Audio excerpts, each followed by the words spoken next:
Good morning, California. Good morning, staff. Good morning, commissioners. It is 9:30, January 28th. This is day 3 of the meeting of the California Citizens Redistricting Commission that began on January 26th. My name is Derek Taylor. I'm your rotating chair along with Vice Chair Pedro Toledo. Ms. Sheffield, can you call the roll, please? Yes. Commissioner Toledo? Here. Commissioner Turner? Good morning, here. Good morning. Commissioner Vasquez? Here. Commissioner Yee? Here. Commissioner Ahmed? Here. Commissioner Akutagawa? Here. Commissioner Anderson? Here. Commissioner Fernandez? Here. Commissioner Vernashari? Here. Commissioner Kennedy? Here. Commissioner Lemons? I see you. Commissioner Sadwani? Commissioner Sanai? Here. Commissioner Taylor? Present. Thank you. To review and preview where we are on our agenda, we still need to cover items 13, language access. That will be covered specifically at 10 a.m. We also need to cover items 14, which may have been addressed in the subcommittee reports. Item 15, outreach plan and materials. Item 16, data management. There's no closed session for this group of meetings. Items 18, discussion of future meeting dates, and we will conclude with public comment.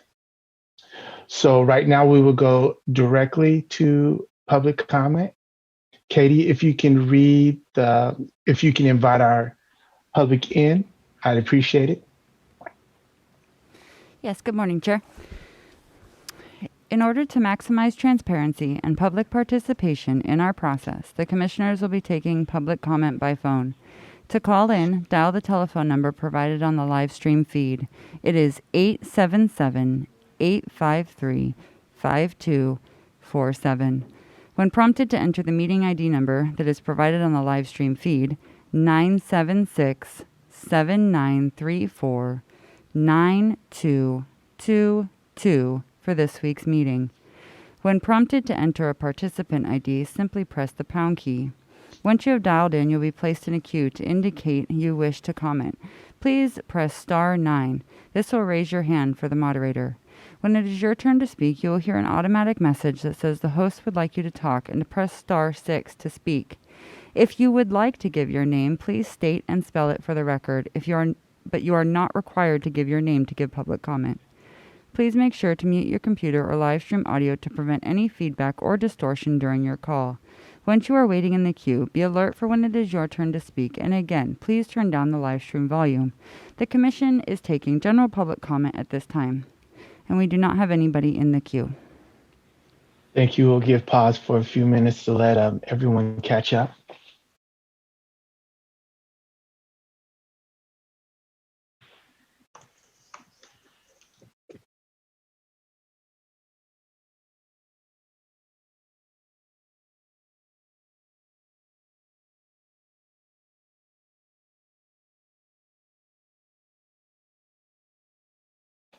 And we do have someone in the queue.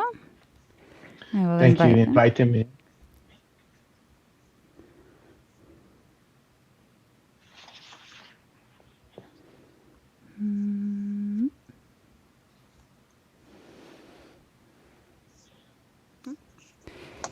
The floor is yours. If you would like to state your name, please spell it for the record. Yes, this is Renee Westa Lusk, R-E-N-E-E is the first name. Last name is W-E-S-T-A, and then there's a hyphen, and then it's Lusk, capital L-U-S-K. I sent an email Monday night, January 25th, in follow-up to Commissioner Lamont's request to have a communications and engagement plan for outreach, just as an example, from a small rural community, and it was about a little over a page. I could not upload it into an attachment on the website, so I just typed it all in the email. I just wanted to know if Commissioner Lamont received it, and I also addressed it to all commissioners at the top.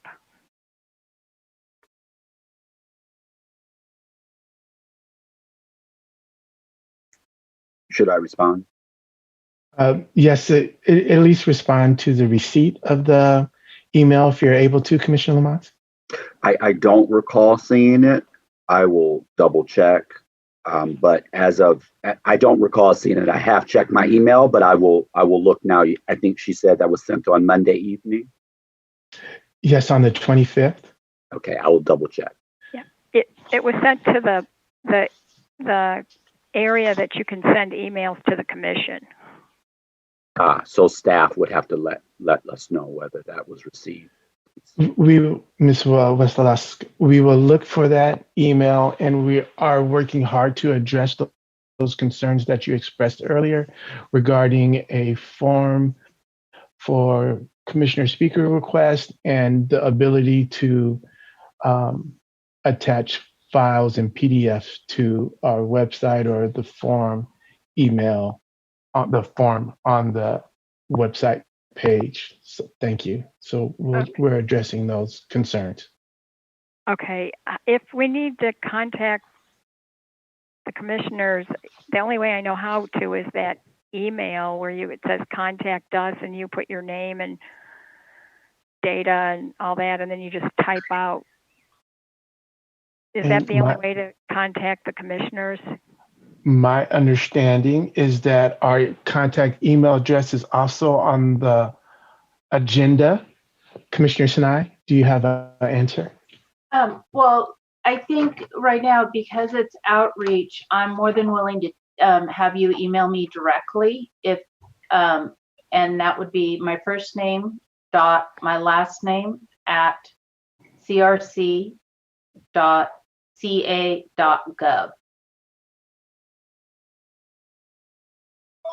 And we'll make sure to get it to everybody, or send it to staff. But I just wanted to volunteer myself, since I know it can be frustrating. Okay, so your full first name, patricia.sine@crc.ca.gov. Okay. Exactly. Okay, thank you. Chair? Yes, sir. Well, I just wanted to respond to that.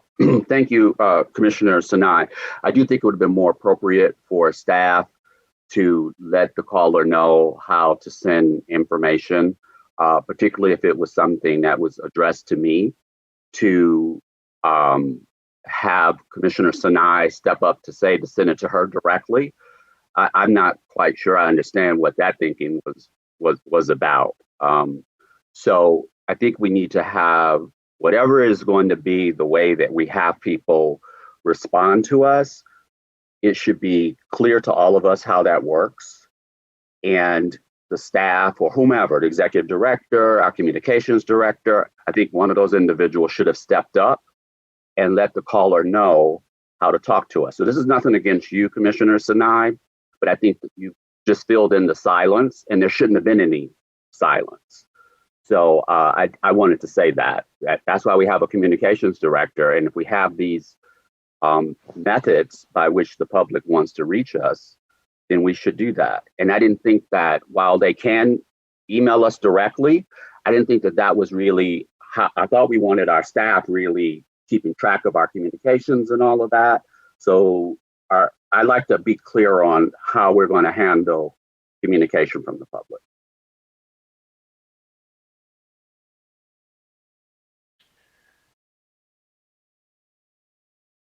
Director Seha, do we have a response to that?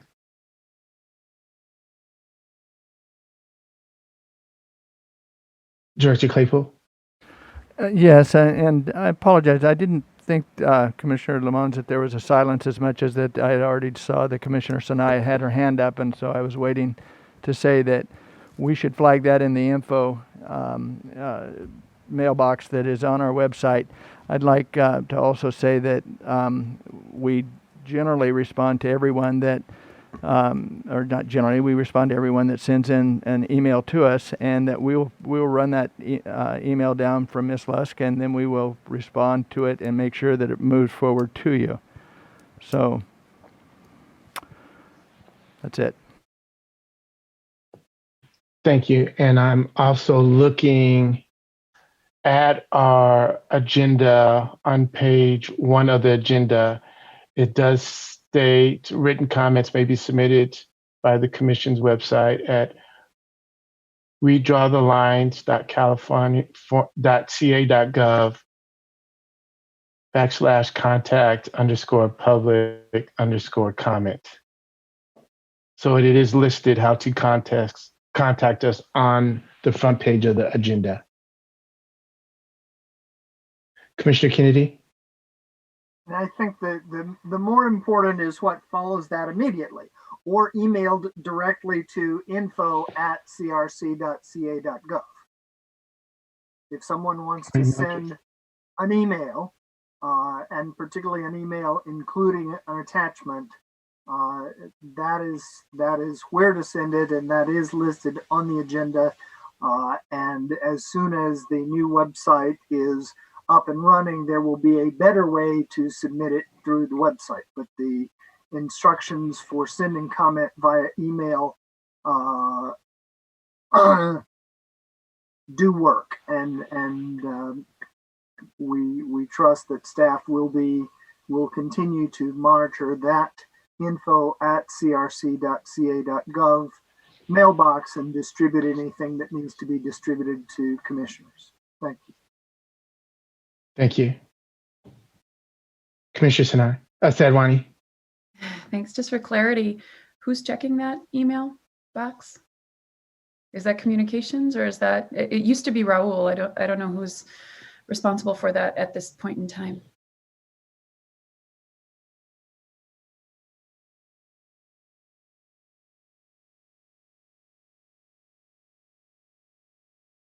Director Claypool. So we're in the middle of the transition. I would assume that it's still Raul, but I'm writing that email right now, and I will respond to Ms. Westerlust today personally, and we will set up a system so that we can make sure that she can upload her documents, and she'll have a direct line. All righty. Thank you.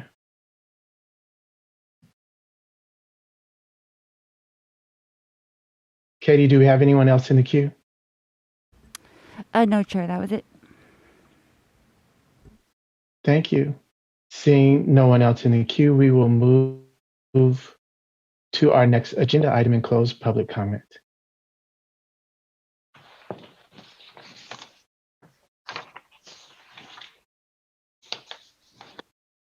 All right. Agenda item number 13 is being held until 10. So that puts us at agenda item 14, and it's my understanding that's probably covered in the subcommittee reports, unless Commissioners Vasquez and Sanaya have a different opinion.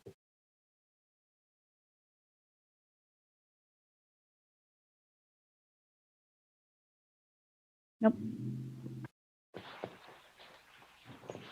Thank you. That moves us to agenda item number 15, outreach plan and materials. Commissioners Fernandez and Commissioners Kennedy. And we'll be on this agenda item until we begin the conversation at 10 a.m. regarding language access if it's not completed. Okay, thank you. So from the last meeting, and Commissioner Sadwani was still part of this process. What we did is we went back and we looked at all the comments we received, not only from the commissioners, but also from public comment. And we made some changes on the video. And And then we have received some recent feedback from Commissioner Sinai, but obviously we haven't had time to make any changes or discuss those recommendations. Before I get started, I did want to thank Deputy Executive Director Hernandez, Communications Director Ceja, and Communications Manager Gomez Reyes. They've just been very helpful and just great in terms of updating the information and providing feedback. So thank you so much. And then one thing, I just wanted to make a clarification. One comment that was made last time is we wanted a short video and a long video, depending on the length of time that we would have. And so what we came up with is we came up with a long video that would be about 30 minutes long, and that we felt would be sufficient time to keep the audience engaged, as well as allow sufficient time for questions in case you only had an hour. And then so what we did from that 30 minutes, we cut some of the slides out to make it a 15-minute video. And then also we don't have the script because we are making the assumption that there's going to be other comments. So we felt once we agree on the video in terms of the slides, we can go, work our way backwards and finalize the script. And then also what we're going to have are some collateral documents, the frequently asked questions, our fact sheet, and also our flyer.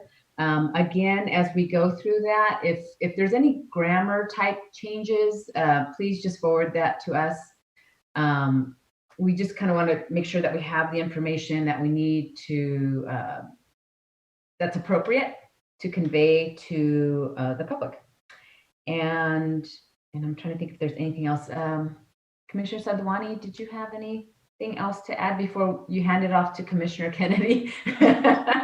No, I think that's it. I think you covered everything. And I just wanted to say I've so enjoyed working with you. I think it's been wonderful, and my apologies for stepping back. But I think Commissioner Kennedy is going to do a marvelous job.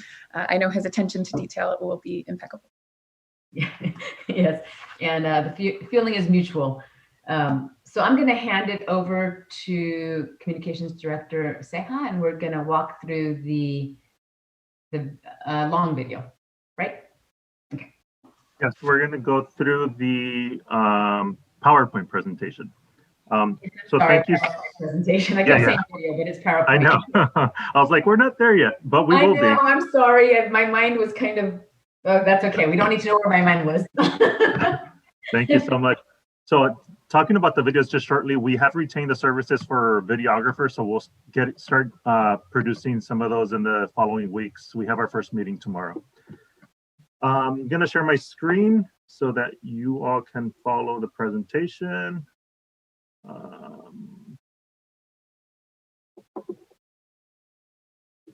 So we have had different iterations of this. This is not the first time we're seeing this. We started with the general presentation that was really basic, and then we had the idea from commissioners to create multiple PowerPoint presentations, a 15-minute, a 30-minute, 45 an hour. But the committee decided that it was best to do a long and a short version. Today, I'm going to present the long version because I think Commissioner Kennedy has an idea that we should do an even larger presentation than this, and then have commissioners pare it down as needed for their presentations. So I'll go through this, and then at the end, if you have suggestions on what needs to be included in here, we'll have that conversation and any additional changes. But like Commissioner Fernandez said, if it's wordsmithing or typos, just email us and we'll make the changes. So on this first page, if you look here, if you look at the pictures, you'll see that it's a little more diverse. We did try to get an agricultural worker in there, a person wearing a ceremonial headdress or scarf, and then various other individuals that represent really California, keeping in mind the gender balance as well. We changed the title to California Redistricting Basics, no longer the 101 title we were using. When we talk about what is redistricting, we wanted to have a very basic definition. We did have different suggestions from legal to change the wording, but the committee decided that it was good as is, and we did include Commissioner Taylor's design here to explain what we are doing. We're going from census to redistricting and then to vote in 2022. So that's really the bulk of the work that we're doing here. The third slide, let my computer catch up here. Third slide is really explaining the differences in redistricting efforts throughout the state because we want to delineate that we are really in charge of the state redistricting process, but at the same time, we will have county redistricting processes, city redistricting processes, and school districts. And if you look at the numbers here, this is going to become very confusing to the common resident in California to know that there are four different redistricting efforts going on at the same time with 58 counties, 482 cities, and 977 school districts. So at every opportunity we have throughout this presentation, we will be explaining that we are in charge of the top level of the state, which will be charged with congressional, Board of Equalization, Senate and Assembly districts redrawing. The next slide really talks about why independent redistricting matters. We have used some examples of other states. In 2012, Pennsylvania, Democrats received 51% of the vote for Congress, but won only 5 of its 18 seats. And it's really talking about gerrymandering without necessarily spelling out gerrymandering on the slide, but we can work that into the narrative to let people know why this process has developed. And in 2016, Maryland Republicans received 37% of the votes for Congress, but won only 1 of its 8 congressional seats. And in California, from 2002 to 2010, only 1 California congressional seat changed parties, and only 2 incumbents lost in all 253 races, which means people are keeping their seats and not making it competitive. The graphic here illustrates if you had in a state 60% blue, which is traditionally Democrat, and 40% red. These are 2 different ways to split it up so that blue wins, and another way for red to win. And it's just, again, illustrating the different ways that we can divide up a district so that it gives one party a competitive advantage over the other.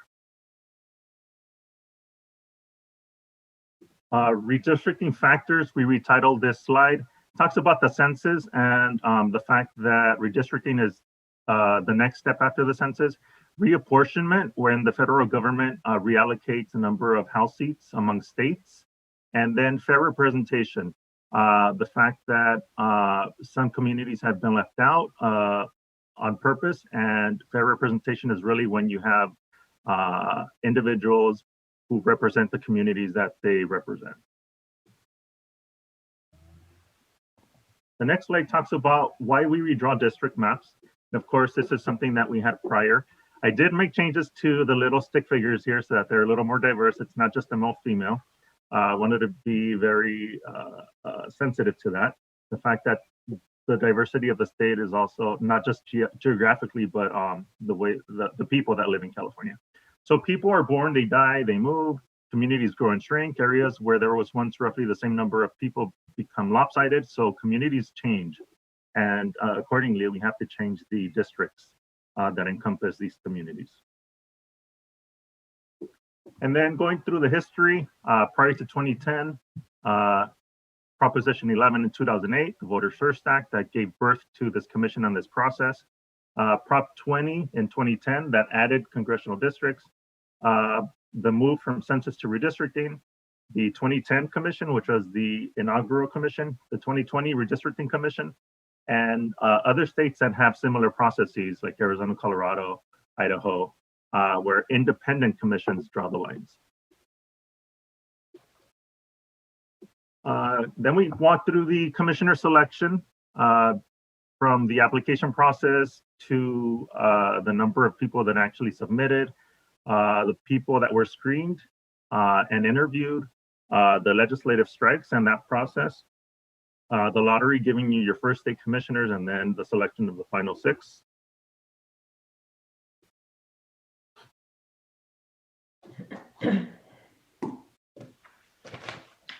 And who we are.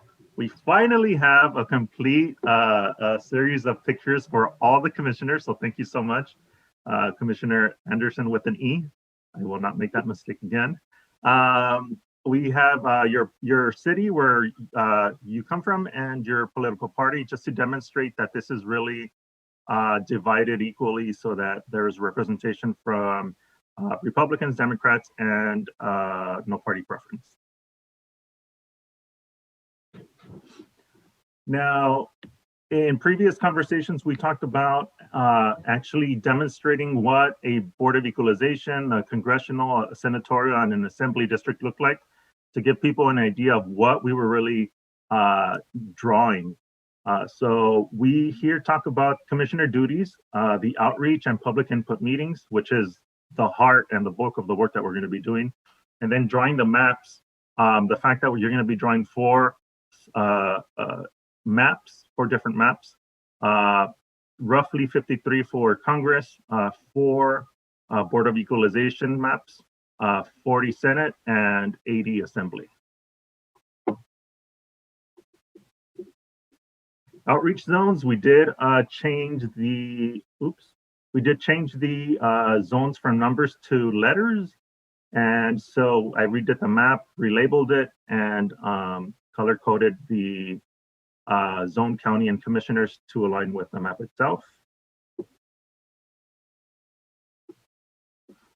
Then we go into line drawing criteria. So when you're drawing maps, what guidelines are you following? The Act spells it out very clearly. So I wanted to make sure people knew what that was. And then the weight that we follow. So equal population, VRA, contiguous districts, respecting the boundaries of cities, counties, neighborhoods, and communities of interest, being geographically compact, and then nesting districts. And that's spelled out in this graphic here, which I have made a one-pager, also for social media and our website use, that folks can share with community members. Now, communities of interest, letting people know what it is exactly, shared experiences, shared transportation facilities, living standards, work opportunities. So here we actually give commissioners an opportunity to talk to the audience and ask them, how do you define your community? Let us know what geographic boundaries or landmarks. Really let us know what your community is and what the boundaries are. I did illustrate here different areas or landmarks that you can find throughout California. I added the mountains, I added the little mountain house, the palm trees to represent the beach, and made other changes. And again, made sure that the stick figures here were not just a male, female, but were a little more diverse. We then move on to your voice. Why is it important as a community member to get involved, and your role in the process? And we talk about historically underrepresented communities being left out of the process, and where elected officials were selecting what communities they wanted to represent, as opposed to now the communities choosing who they want their representatives to be. So that is captured by the "Your Voice is Your Choice" slogan there. And again, participating in the process, steps and suggestions, familiarize yourself with the criteria and the process, organize your community. And these were taken from some of the literature from our community partners. Clarify your goals, testify at hearings. So we need to go over how to do that, how to testify, and what information would be crucial and informative for the commissioners as they're drawing the lines. And advocate for your community. If you don't define your community, someone else will. We then introduced the COI tool, the Draw My Community tool. This is an actual snapshot of what the website looks like. It was given to me by the statewide database. And here, in addition to the map technology, it provides the sample questions on the side, on the left-hand side, where people will be able to add narrative, describe your community, tell us about your community and what shared interests you have. So we'll dive deeper into that with the participants so that they know what to expect when they jump onto this website that will be connected to our site as well. And then just to share a timeline so people know what deadlines we're up against. This, of course, has changed as of yesterday when we had that conversation with the latest news from the census. So we're going to have to change this accordingly. I do know that education meetings will be ongoing according to yesterday's conversation again. So we'll make the changes. And we were very mindful to indicate that in June, when we're doing line drawing, they're pre-maps, like some of you suggested, and to delineate the fact that public input meetings in July through August will be doing drawing sessions as well. But that will change according to the updated Gantt chart, hopefully, that we'll receive from Commissioner Kennedy. And then lastly, to request information sessions, contact the commission. It has all our information, a direct contact with Marcy, who's taking the lead with coordinating these meetings. And then finally, our social media handles so that folks can follow along with our work as we go along. And that's all I have. It's 18 slides currently, but of course it's open for additional suggestions. And I think that's the input we'll be taking now. And I'll stop sharing so that you can see your audience, Mr. Chair. There you go. Thank you, Director Seha. So that looks like a wonderful presentation. We will pause though right here before we go on to further discussion regarding this item, and we're going to move to language access recommendation as we stated we would, and then we will return to this agenda item. So we're going to quickly pivot. So I'm going to give the floor over to Commissioner Fernandez and Commissioner Akutagawa. I think Commissioner Akutagawa had to leave, so the floor will be solely to Commissioner Fernandez, but I'm here to assist you as needed. Thank you, Chair Taylor. And I'm not going to take that as a sign of being abandoned, but that's okay. But before we do start, I do want to thank Executive Director Claypool, Deputy Executive Director Hernandez, Communications Director Seha, and Outreach Manager Kaplan, and obviously fellow Commissioner Akutagawa. We spent many hours going back and forth and coming up with this outreach plan and recommendation, and we're actually feeling very good about it. It's pretty open, and we feel that it will be inclusive, and we're going to do as much as we can to provide interpreter services as needed. And so at the last meeting, we presented our preliminary analysis, and that document, and I recommend that if you have time or if you haven't done so already, to go back to that document, because it did have some very good recommendations and considerations that were shared by our panel members during the presentations in October, November, December, and it's something that we can use as we move forward into our educational meetings as well as our input meetings. And then for today, it was a three-page document. It was on the website, so hopefully everyone's had a chance to review that. And our goal is to move forward with our language access in terms of contracting for translation and interpreter services, because as we all know, the contracting process, it can take a while. But we're hoping that it's interpreter and language services is on a California multiple award schedule, a CMAS, so that does shorten the process, but we would like to get something in place as soon as possible. And so what I'm going to do, I'm just going to go straight into what our recommendations are, as we've already discussed what our process was last time. So let me just pivot over to recommendations really quick. And so last time what we used for our recommendation was on the information from the Secretary of State on elections and precincts. And so what we did is we went back and we actually compared. There's so many different documents that talk about language access, but the one thing that we did notice was that most, if not all of them, the 12 non-English languages that will be translated by our communities of interest tool was also common in those other documents.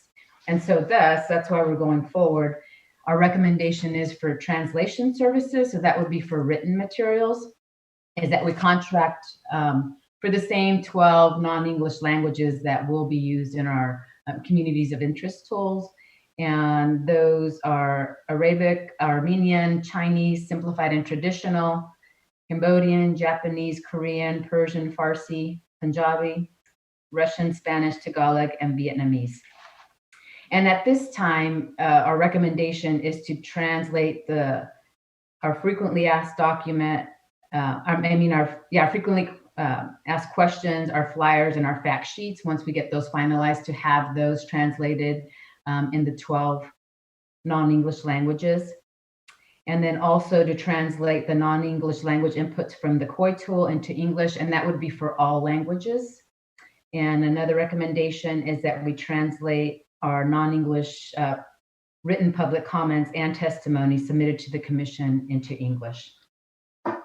And in terms of our interpreter services for our commission meetings, commission input meetings, and this is a critical piece that we want to make sure we communicate when we're conducting our educational sessions or even our meetings, is that if a request is made to the commission at least 5 working days prior to a commission meeting that interpreter services will be needed, the commission staff will work to procure the interpreter services for the 12 recommended non-English languages noted above. And for those languages beyond the 12 that we've noted above, again, we ask for a 5 business day advance notice, and commission staff will work within reason to try and provide the requested interpreter services. And if the commission cannot or is unable to find a qualified interpreter, then the commission will work within reason with the local communities and or community-based organizations to try and provide those interpreter services. And we did make a note here that we are not specifically identifying American Sign Language, because we are required to provide that interpretation during our meetings, and we will continue to do so. And in terms of other translated documents, the commission will continue to review the outreach materials, and we will determine whether or not some of those documents or videos will be translated, and if they are, we'll report those out accordingly. And again, the commission, as last time, will work and partner with community-based organizations, tribal leaders, tribal organizations, ethnic media, and other institutions who are trusted entities, messengers in the communities across California to collaborate on our outreach and engagement, the development and distribution of culturally appropriate and accessible in-language materials, independent review of translated documents to ensure appropriateness of a translation, and interpretation at public meetings, depending on the languages spoken in that area. And so at this point, our recommendation is to adopt the recommendations, or our action. The recommended action is to adopt our recommendations and to also contract for translation and interpreter services in the non-English languages that I mentioned earlier that are similar to the COI tool languages. And that's it. Yes, Commissioner Kutagawa and I, we spent many hours, and I think it was Communications Director Seha talked about the things that he thinks about when he can't sleep at night. That's the things this is what we think about when we can't sleep at night. So we're very happy to bring this forward. We feel that this is a recommendation that is very inclusive. We're going to do our best to provide interpreter services for all. No guarantees, but we're going to work with our community-based organizations and trusted leaders as much as possible if we cannot find interpreter services. So I think with that, we'll open it up.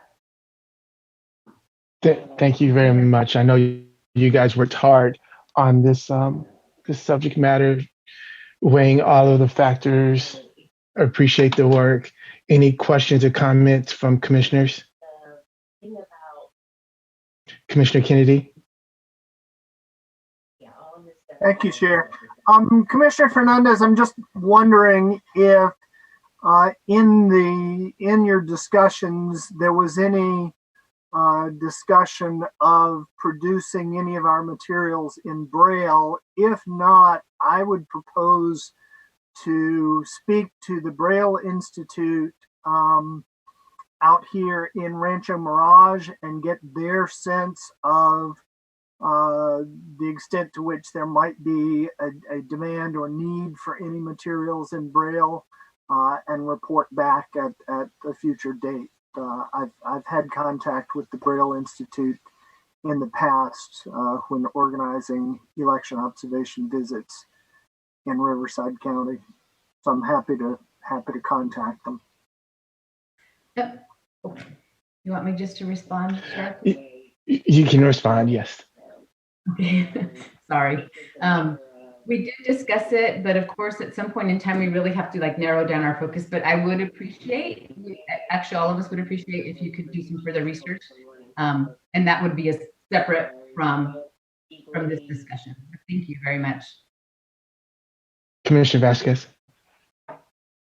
Yes, I think that's a great idea to explore, Commissioner Kennedy. And I also, maybe in the interim, since so much of our work is digital, I know there are a lot of resources and folks willing to sort of look at our website, look at our, in particular, Instagram, to make sure that we are captioning things for screen readers. So folks who don't read Braille but use screen readers so they can audio hear what is written on their screens. So there are devices and apps that folks use. So that would be at least a nice interim thing to do so that we can make sure that our digital efforts are accessible. Thank you, Ms. Johnston. Yes, and I should have noted that's also a requirement of the ADA that websites be accessible to screen readers. And I've talked with Freddie about that, and he's assured me that our materials will be. Commissioner Kennedy. In fact, I would have been participating in the Riverside County Voting Accessibility Advisory Committee this morning, but the meeting just started and we're otherwise occupied. But I have reached out to the Riverside County VAC to let them know that I would like to engage with the members of the VAC on some of these questions.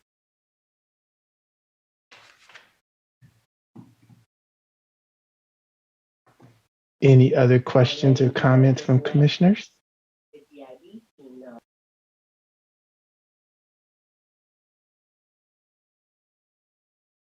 Commissioner Turner.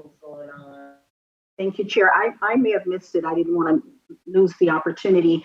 When we talk about working with the trusted messengers for interpretation, that's outside of what we're able to provide. Was there provision there for stipends for that interpretive service? Commissioner Fernandez, do you have a response? Okay. Yes, thank you, Commissioner Turner. So as a matter of fact, the request was made 5 days ago for interpreter services for our meeting today, and we were supposed to have a couple of calls. And so we were able, our administrative director, Villanueva, was able to set up a contract with our interpreters. And I should have also said translation. I would hope that would be the same in terms of if yes, you're absolutely correct. If it's beyond the 12, especially for the COI tool input and also any type of written input, yes, I would expect it, but I could defer to Executive Director Claypool. Okay, great, thank you. Commissioner Kennedy, did you have an additional comment or question? Any other comments or questions from commissioners? Commissioner Lamont. I have a question on a follow-up to Commissioner Turner's question. I know we had talked about the distinction between interpretation and translation. So I just wanted to understand, I think more clearly, Commissioner Turner's question. because I also thought that some of what the grant opportunities were going to take care of that. So I think that was a budget question and sort of how we're going to fiscally handle those types of requests. So I'm not quite sure I fully understood the question, Commissioner Turner. So Yep, I think you're going down the right path. Right towards the end of the presentation, Commissioner Fernandez said about we do the trusted messengers for translation and left it there. But I wanted to tie in for everyone that's listening, and it's not just an assumption that the trusted messengers would then fill gaps without any expectation of a stipend or some budget. That is something that we're looking for. thank you.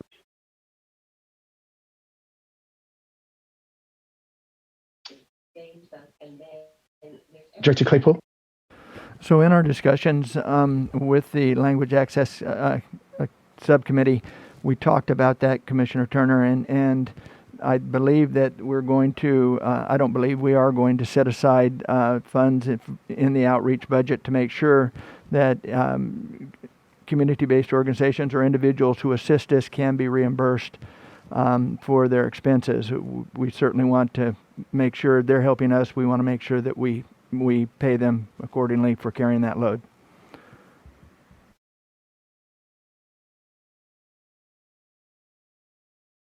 Thank you, Commissioner Fernandez. Are you looking for a vote from the commission today?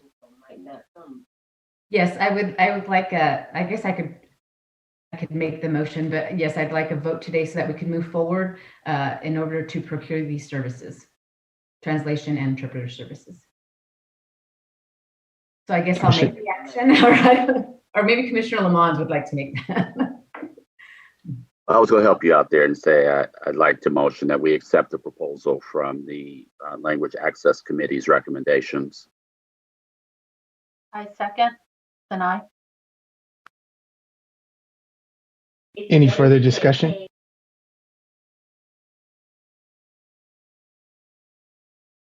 We will move to public comment. Katie, can you invite in the public, please? Yes, Chair. In order to maximize transparency and public participation in our process, the commissioners will be taking public comment by phone.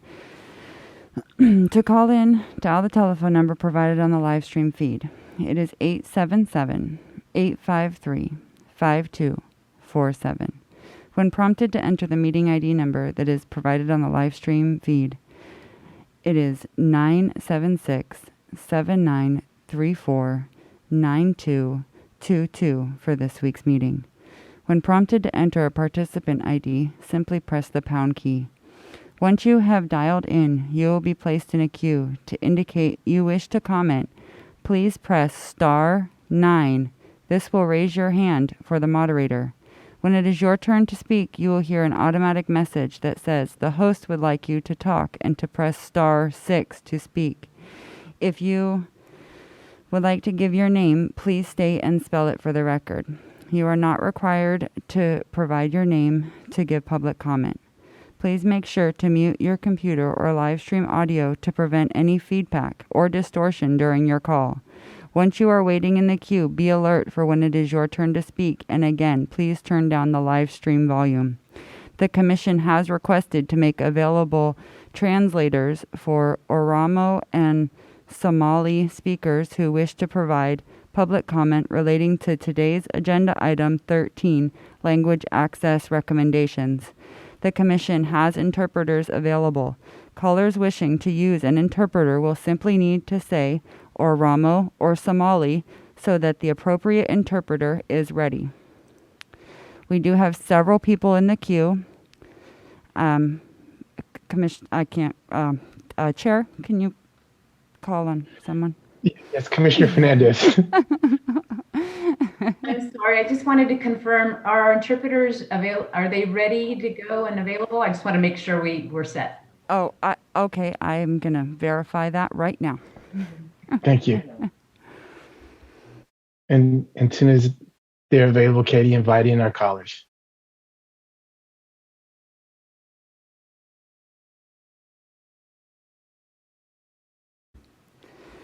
So we do have several people in the queue. I did want to just make an announcement. I hope that everybody in the queue can understand me at this point, that if you would like to comment, please press *9 to raise your hand. And we're verifying the interpreters.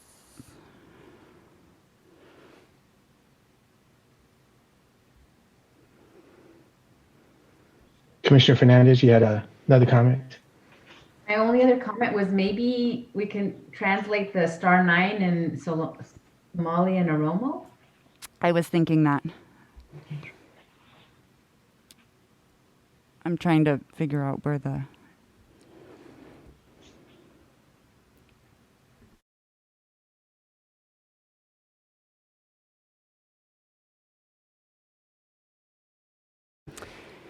Some of the people in the queue may be our interpreters, because they were joining by phone. So I'm just going to do this. Do we have the phone numbers for the interpreters?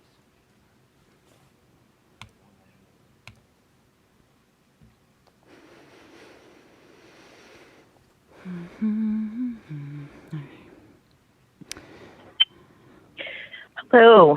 Hi. Good morning. Am I on? You are. Do you need an interpreter? No, I don't. Okay. You do not have to share your name if you would like to. Please state and spell it for the record, and the floor is yours. Thank you. Good morning. Buenos dias, commissioners. My name is Marisela Morales, Maricela. Last name Morales. I serve as Executive Director of the Central Coast Alliance United for a Sustainable Economy, or CAUSE, based in Ventura and Santa Barbara counties. I come today to lift up the tens of thousands of Mixteco people along the Central Coast, as well as the Fresno area of California. Mixtecs, as they're called, are indigenous peoples from the southern region of Mexico. They serve mostly as farm workers for California's multi-billion agricultural industry that provides fruits and vegetables to California, the nation, and the world. Mixtecos, there's about 10, 20, 30, there's multiple thousands of Mixteco peoples. Many of them do not speak Spanish, much less English. They speak their indigenous language. The good news is that there are at least 2 CBOs that have professional interpreter capacity. MICOP, known as Mixteco Indígena Community Organizing Project, services the Central Coast, and CBDO, an acronym for Centro Binacional para el Desarrollo Indígena Oaxaqueño, services the Salinas Valley and Fresno. So want to lift them up for interpreter access, language access when you're doing outreach to the Central Coast and the Fresno area. Thank you.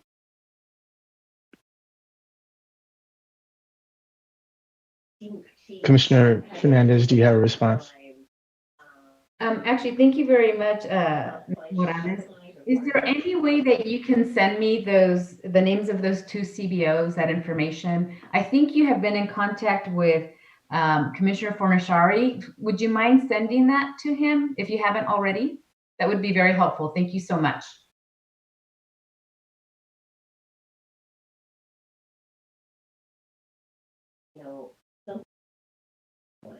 Thank you, Katie. Can you invite in our next caller?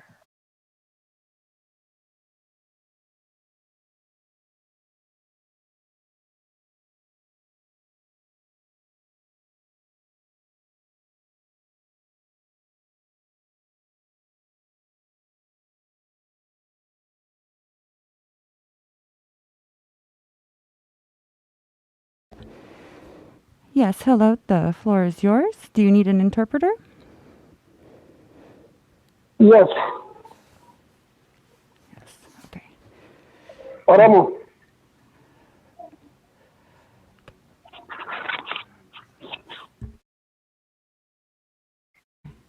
We are unmuting the interpreter.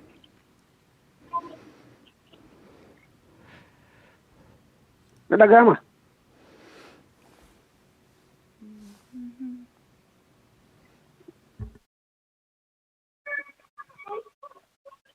Hello? Hello. Stand by.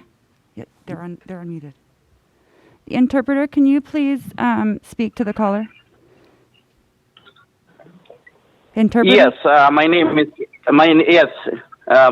Salia Usman. I'm interpreting for Oromo community in San Diego. I have one client is on the line right now. He can speak on Afan Oromo. Yes, he is. Both of your lines are open for the commission. Very good. Haye haso aga jama Kenya riga fi nagafatan commissioner bagay fatajra. Anaatu gaafii gaafataa wanni kun nuti hedduu afaan kanatti rakkannee jirra. Gizee bakka hospitaalaa deemnee fi gizee mana haakimaa deemnee gizee iskuula deemnee fi bakka deemnee fi gizee deemnee bakka hundattuu bakka gartee mootummaatti afaan keenya kun hedduu nu rakkisee saba saniin tiraansifa barbaaduudhaaf baalee faan nu dabalee waan rakkina keessa jirra. Kanaaf yoo waan kana nu godhan hedduu nu fayyada jeetiin hawaasaniif waan kana nu akka chaansii kan nu kennitanii San Diego kana keessa namni gootanii nama afaan kan wal bayni yoo nu godhan hedduu gammannaa kanaan dubbachuu barbaadee waan kana itti nu jabeessaan nu itti naa himin jechuu barbaadee. Yes, he say my name is Ahmed Yassin. I'm calling Nuradan. No, okay. He say my name is Nuradan. He speak in Afan Oromo. He explained the reason why we needed Afan Oromo, one of the part of the language that serves the community. We have a lot of several problems in our communities. As soon as whatever we go to in service centers like DMV, like hospitals, and also when we go to take care of welfare office, any public benefit centers, whatever we go, state of California doesn't have own translator from its own state. They bring the translator from different states. So when they bring the translator from different states, there is different multicultural in our communities. Some of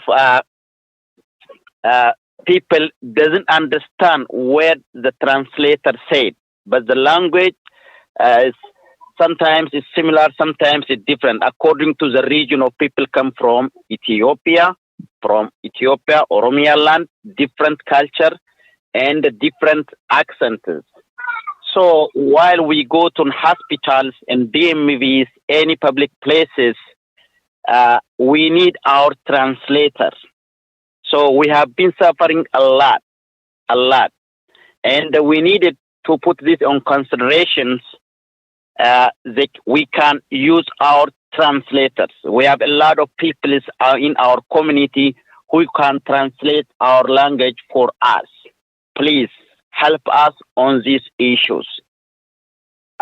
Ammallee wanni dabala barbaadu amma gizee hospitaala dhayne gizee bakka iskuulaa dhayne gizee bakka waa hundaa dhayne ifin afaan biraa katabbiilleen barruulee akka afaan namni beeku akkaataa isa hundaa jiraa keenya san hin qabnu gizee san hunda gara waa nu dhaga'amaa saniif waan kan yoo nu dalaydan hedduu nu gargaartan hedduu barbaannaa kan nu gargaara sin jenna akka komunitii Oromootti Oromoon waan kanatti rakkina keessa jirra kanaafuu nu gargaara sin jedhiin. In addition to the points earlier I mentioned, while we go to schools in the different public sectors, they have written on the language beneficiaries in different languages. But on Oromo parts, it doesn't exist on writing.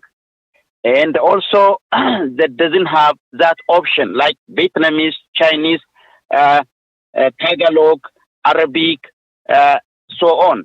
So in our part, big Oromo community live in San Diego's around areas of Bay Areas, LA areas, around in Southern California.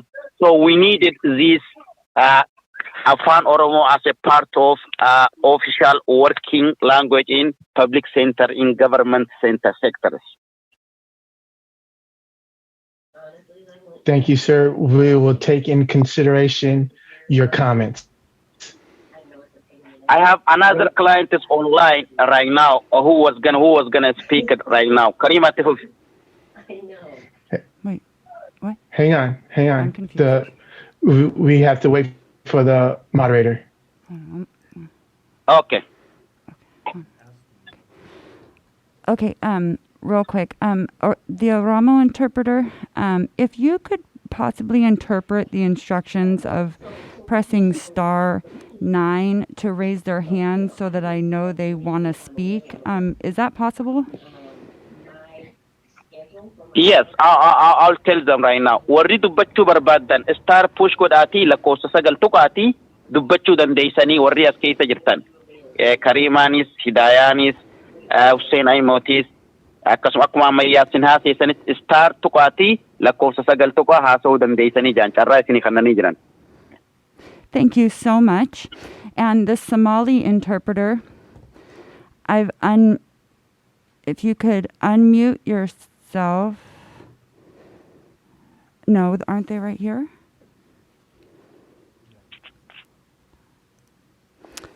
And if you could interpret it in Somali, I would appreciate that. Christian?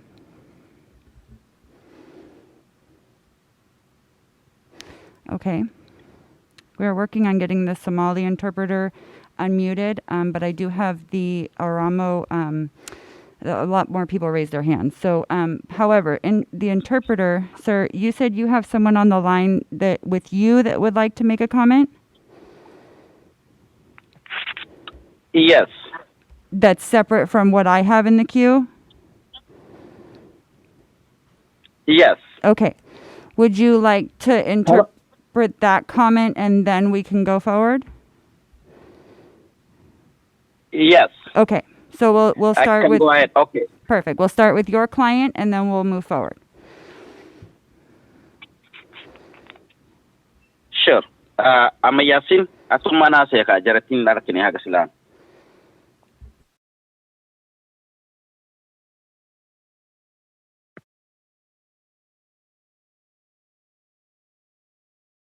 Okay. My client is Amma Yasin. I think the line is pushing out from the system. Okay. Hello. Hold on. Hello. Hold on. Let me. Hello. Can you hear me? I'm the Somali interpreter. I'm translating for Somali community. Did you call me?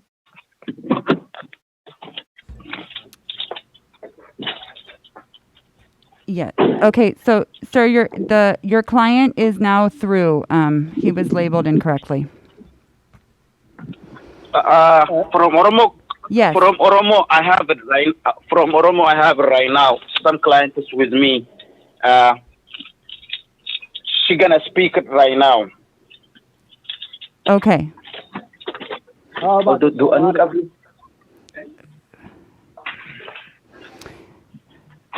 the Oromo interpreter, if you could just hold on 1 second. The Somali interpreter, your line is now open. Are you there? Yes, I'm there. Thank you so much. Would you be willing to interpret the instructions of pressing *9 to raise their hand so that I know that they would like to share a comment? And then we are going to go back to the Oromo interpreter and move forward from there. Okay, thank you very much. I will do now. And Somali callers that are here, Soomaalida meeshan ku jirta, waxaan idiin sheegayaa in haddii aad wax su'aala qabtaan aad gacanta si gacanta aad u taagtaan waa inaad taabataan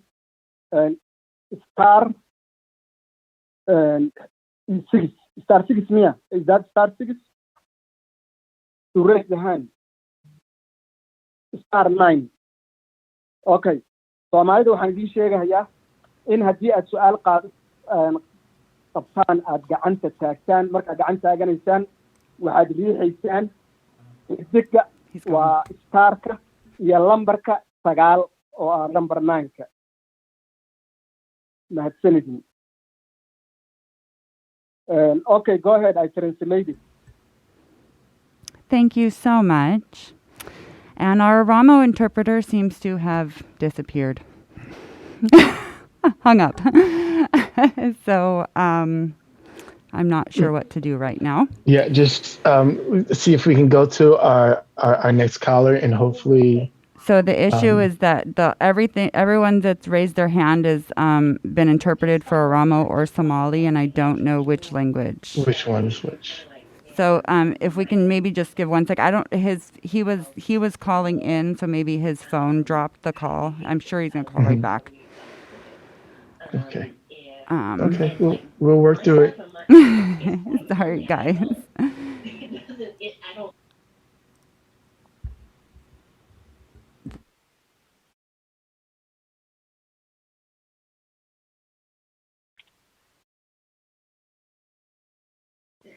And thanks all the commissioners for their patience in this process as we work through something that we haven't perfected just yet. We got him back. Hold on.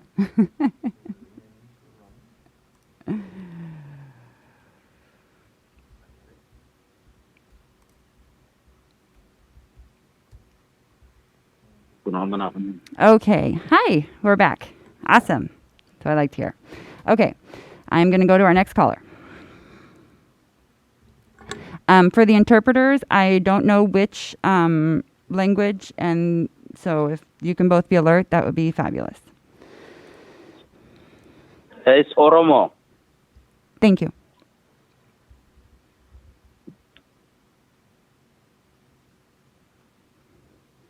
Your line is open. Hello. Waxaan ku hadlayaa Soomaali. Dhammaantiin waan idin salaamay. Dadka commissionka ah, turjubaanada, kulligiin aad waan idin salaamayaa. Fursaddan aad noo saamaxdeen. Magacaygu waa Safiyo. Waxaan rabaa maanta inaan ka hadlo dhibaato nagu haysata San Diego, California, luuqadda Soomaaliga oonan u lahayn meelo badan aanu ka helin sida cisbitaalada, ofisyada, xafiisyada iyo meel walba uga baahano luuqadihii kale sida Carabiga iyo Vietnamese iyo Chinese kulli ay ku jiraan, laakiin Soomaaligu una lahayn. Marka waxaan ka codsanaynaa dadka ku leh shakhsiyadda caawinta ama naga caawin kara inay naga caawiyaan, noo saamaxaan iyadoo qoraala iyo iyadoo turjumaanaba inaan si walba oo fudud u heli karno. Hadda ka hor aniga waxaa igu dhacay ballan DMV ayaan sugayay bil iyo xoogaa. Ballantii DMV-dii markaan tegay oon bisha iyo xoogaaga sugayay, hooyo waxaan ahay carruurteeda rabtay inay u adeegato, gaariga barato. Markaan tegay meeshii, qofkii ballanta turjumi lahaa wuu gooye, qof kalena mayna heli karin sababtoo ah halkaas qofay hayeen. Ballantaydii sidii bay ku kansalantay. Waxay noqotay haddana muddo ka bacdi inaan sugo. Haddii aan heli lahaa luuqadayda inay meesha ku jirto, uma baahdeen qof. Warqadahaygaan akhrisan lahaa, Soomaaliga waan akhrin karaa, waana ka jawaabi lahaa. Marka waxaan idinka codsanaynaa adinkoo dhan dhammaantiin oo mahadsan inaad noo tixgelisaan codsigeenna maanta ah inaan luuqadeenna Soomaaliga helno iyadoo qoraala, iyadoo hadala iyo mar walboon u baahno. Waana mahadsantiin. Intaas ayaan uga baxay. Waana idinka mahad celinayaa waqtiga aad noo soo qaadateen. Mahadsanid Safiyo. And that was Safiyo lives in San Diego. She's greeting all the panelists and all the attendees.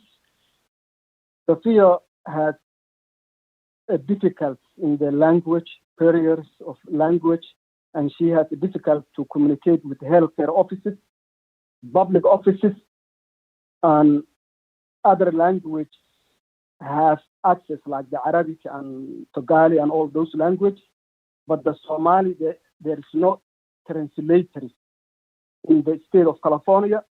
And in one occasion, she had an appointment with the DMV.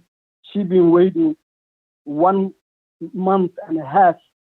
She's a mother who's struggling, a migrant who was trying to feed her kids and to work for them. Because of lack of translation, the translator who was available at the DMV, he didn't appear, so they have to cancel that appointment, and she has to wait again another long time. So she is requesting that the panelists and the state of California authority to consider this matter and give Somali language a priority. We have a lot of people who migrated from Somalia, and she is kindly and humbly requesting on behalf of California,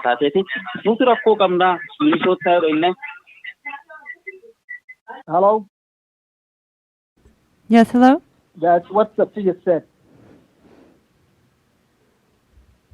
I'm sorry? Oh, that's what she Yes, said. Oh, okay. Perfect. Thank you so much. That's all she said. That is That's all all she said, yeah. Thank you. We will take under consideration her comments. Thank you. You're welcome. Thank you very much. We have more. We have lots more callers. Katie, if you can invite in our next caller, please. Yes. The next line is open. Whatever language, please state it. Okay. Hi, yes. Hello, my name is Vanessa Teran, and I'm the Policy and Communications Associate at the Mixteco Indigenous Community Organizing Project. It's based in Ventura and Santa Barbara counties, and MyCup also works on statewide projects such as being the lead of the Census statewide outreach for farm workers in 2020, and presently is working on state legislation for language access. I wanted to share with you that there's an estimated 170,000 Mixteco indigenous peoples in California.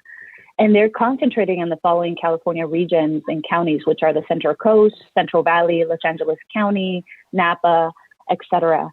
And so we really wanted to offer, MyCop wanted to offer the following language access recommendations, which would be to create systems of orality and visual components that can support individuals to understand the redistricting process. We feel very strongly about this due to health literacy levels and the complexity of language in redistricting. We wanted to note that 1 in 5 adults in California actually have low levels of literacy, and not all can read and write in their native language. So we appreciate that. We can be reached at, I can be reached at vanessa.teran@mixteco.org or by phone at 805-612-7568 or our webpage, which is www.mixteco.org. Thank you for your time for allowing us to submit public comments. Thank you. Appreciate your comments. And to our next caller.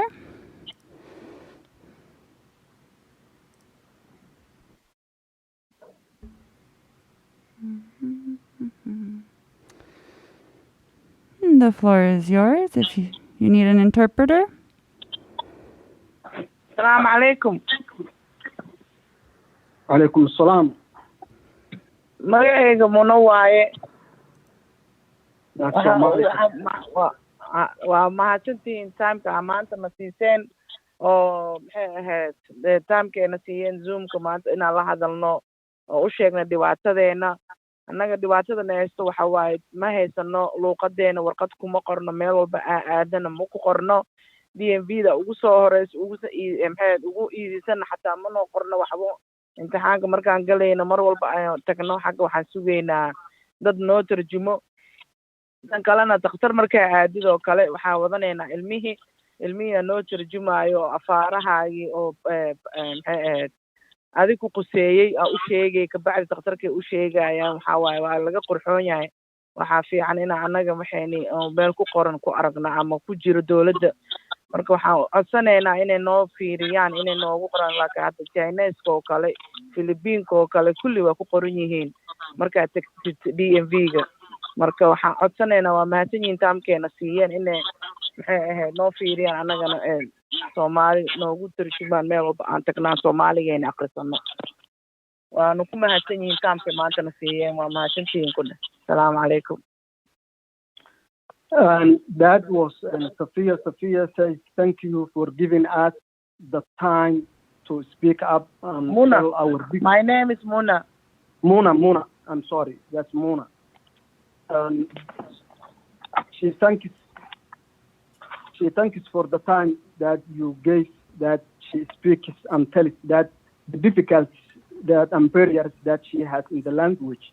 The Somali language is not a written language, and wherever we go, she said, whether it is courtrooms, hospitals, DMV, social offices, we don't have translators, and we have to take our children to translate for us. Children who attend schools, and you can imagine that children, when they translate, it's not even good that they know some of your private information, and that children, it will affect even their behavior, or, you know.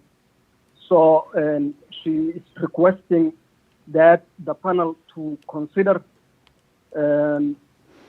approve the Somali language to include it equally like the other languages, Arabic and other language that's written in the state of California. And we have a very large Somali community around California, everywhere. And she thanks again for letting her, and thank you very much.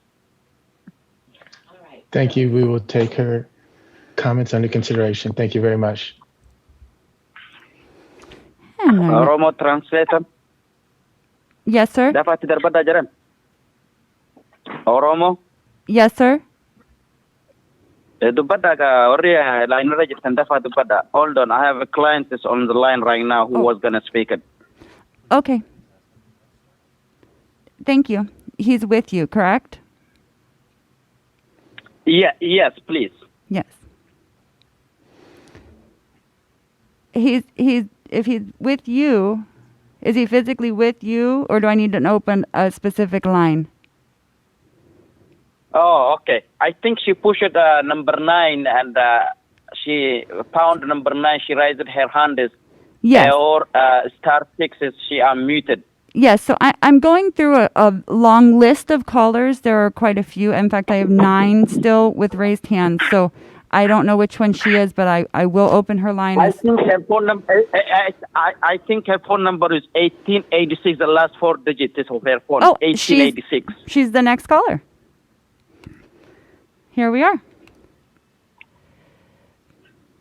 Okay. Hi, India. It's Fufi. India. Her line is open. You can speak it right now. Na dhageettani? Ni dhageenya dubbadhu. Maqaan kiyya Hindiyaa Taahiroo jedhama. Galatoomaa carraa akkanaa nuu kennuu keessaniif baay'ee sin galatoomfanna. Anis rakkoo nama afaan namaa hiiku kana ibsachuun barbaada. Rakkoo guddaa qabnaa. Namni keenya akka malee rakkatee jira. Manguddoonni teennaa namni afaan hiikuuf hin jiru. Bakka DMV'tti, bakka biiroo adda addaa, bakka gargaarsatti argatan kana nama afaan hiikaniif kanan qabu. Waan biraa dhiisii namni keenya biyyarraa wayita haaraya dhufee mana barumsaa adult iskuulitti waa takka hin beeku, nama afaan hiikuuf hin qabu. Afaan Oromoo bakka takkattiyyuu hin jiru. Yoo jiraatillee isteeta biyya biraa irraa nu ramadamaa loqonni keenya tokkoo miti. Baay'ee ittiin rakkatu jirraa, nama hedduu asii ka afaan Oromoo haasa'uu qabna. Kanaafuu waan kanarratti akka nu qarqaarsanii kabajaadhaan isin gaafannaa. Galatoomaan jedhaan asirratti. Yes, she say in Oromo, my name is Hindiyaa Taahiroo. We have been suffering a lot when immigrants come from Africa to United States. They don't speak English, and we don't have translator in California, especially when people is arrived over here at adult school. They're trying to learn English. They don't know anything, but especially when registering, do everything, some stuff like that, we have been suffering a lot because we don't have Oromo translator California, especially in San Diego over here. The big Oromo community live around here. We have been suffering at DMVs, hospitals, adult schools, also. For example, when we go to clinic, at the time of clinic, we don't have any Oromo as a clinic. They call them out the phone from different. The people who speak Oromo from different states, he doesn't speak Afan Oromo, the one we know. And it's a kind we have been suffering a lot. Please put this issue on considerations. Try to help us on these issues. We need a lot. All adults, all migrants, people who stay in home care centers, people staying in home. So we have been suffering a lot. Thank you. We'll take your comments under consideration. Thank you. You're welcome. I have another client on the line too. I think the last 4 digits. I'm sorry, sir. I didn't get the last 4 that you said. The last 4 digits was 9306 is on the line too. 9306. I do not have a 9306 on the line. I do. Okay, 2512. 25. I do have that. That's actually the next caller. There you go. Some universal alignment here. Do you have another 9490 on the line? 9490. Yes, actually, they're after this caller that you just asked for. Okay, very good. Yeah, 9490. Her name was Karima Tura. So please, she want to speak too. Okay. Yes, absolutely. The 2512. Oh, there you go. They're open. Okay. أنا أرومودا نور آد مكان كي نور آدم ناجاني أما اللي وني رتنا قدام كان رتك أنو إثنين جولمان تيجي في تلله وتا أفان كلامنا في أفان كي نحنا ودون تجي سوق جي جولم تيجي فوقنا بك hospitalات بك نقول قاعدين جول أفان فرنسي أفان غريفة هذا قاني أما أفان كي نحنا ديبين ويقط جولم تيجي تنو الفتاة المال وهدو الفتاة خنا فوت تنسلد نو ودون وربا كذا خنا كان نقول قاعدين بك هون دتركنا قدام أمنا بك إذا من قدو تيجي بك جارولة ولك أبني جيسيتي كم مني برا أفان كبر سان أفان يجي وان سلا دبتشو بر وان هاتو دون تبني كيركنا خنان ديبني واتك وسوا تكني فرا وسوا هاتو سلا كبر وسوا غابتشو واتن تبني جلاني الترانسليت أبو داب أسي وان جلاني كنا ركنا هذي روانا كنا وندافو ونقول الدون وغرغر يا دخل مفيدو بدو غلطو ماذا وان كنا أكا نقول غلطي أبروم نبوتني نقول غلطي بربادا جاجين بكون دتو واي بكموتو ما وندي تركنا قد قبنتي أورمون سني فسنديا وزتي كوميونتي قد قبنا نما يدو جرا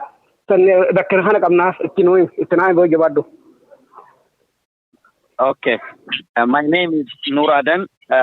Especially, we have the same issue whenever people arise it, and also even if our children, when they born languages, by the time we take them to the school, the one we tell them and the one they tell to the teacher is different. So if you guys put this issue in consideration and to bring or hire some people who speak in school any public benefits, he can understand us, we can easily communicate it, we can easily implement the idea, whatever we had it. Especially again on adult centers. When we take with adult centers, any nation, they have their own translation. But on Oromo side, we don't have it. Please put this issue on the consideration in schools, in hospitals, in clinics, in public welfare places, DMVs. The same issue he mentioned again. I have another client is on the line. The last. Yes, we appreciate the prior callers' comments. We'll take those in consideration. I think our moderator has everyone in queue, so she's getting there. Thank you. Yes, we do have the next. You're welcome. 9490 is on the line too. Yes.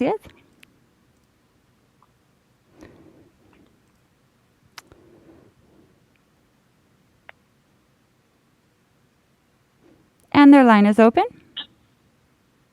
Hello, Saliha, Oromo. Yeah, yeah, Karima itti fufi Oromoo dhayeessii kannanii jiran carraa itti fufiya. Very good. Hayyee Jabaadhu. Saliho dura dursuudhaan galatooma ulfaadhaa carraa kana nuu kennuudhaaf naa jedhiini.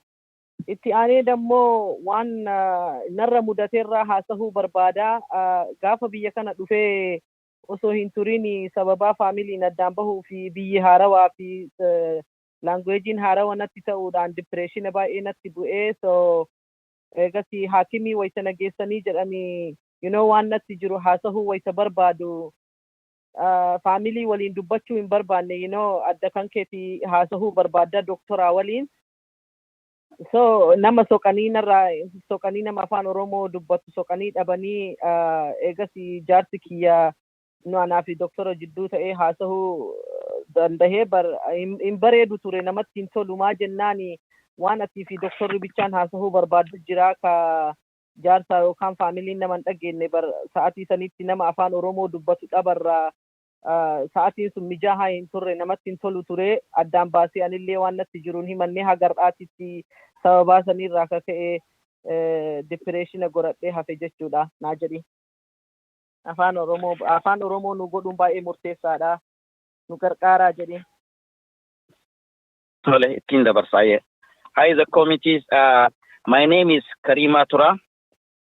As she said, the first time when I came to United States over here, I have been sick and taken to hospitals. When I went in hospitals, there is some information that the doctor he wanna explain to me, but I don't know English. There is no way he can explain to me. And there is some information, my personal information, that he doesn't disclose with anybody, but he can only disclose with me. So I have been suffering at the time. No one can help me out, even if my husband at the time with me, and they don't want to share it, but they want to share the issues with me. Finally, they don't find any translators. And my husband, little idea, even if he doesn't put for me 100% my idea, but he translated with the doctor between me and the doctor. But starting that day, I be filled with depression. So that is what happened to me because of because of the lack of translation.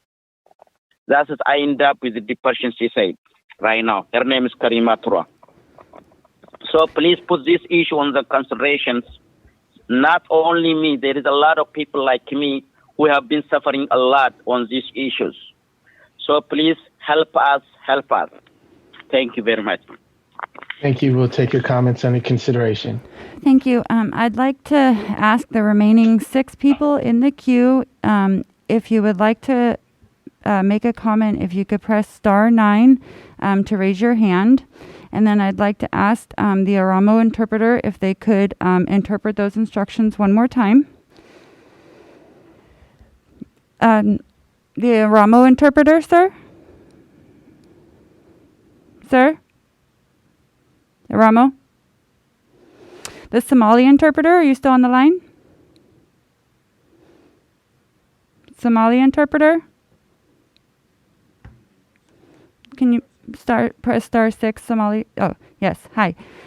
Can you possibly interpret the pressing *9 to raise your hand one more time? For Somali? Hello?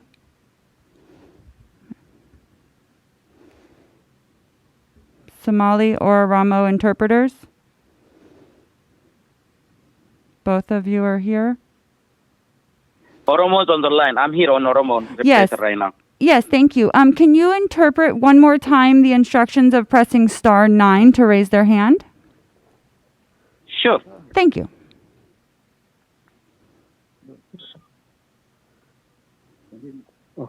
Sir? Aramo? I did. Oh, you did? Okay. We didn't hear you. He muted. Hello, Somali interpreter here. Yes, Somali interpreter, could you please possibly press or interpret *9 instructions for the remaining people in the queue? Okay. Soomaalida ku jirta qolkan rabta inay gacanta taagto markaad gacanta taagaysaan waa inaad riixdaan star waa xidigta bidixda hoose ku taalo iyo lambarka 9 lambarka 9 inaad riixdaan wey. Yeah, I just did the translation. Thank you, sir. Okay. We have a few more people that have raised their hands. Mm.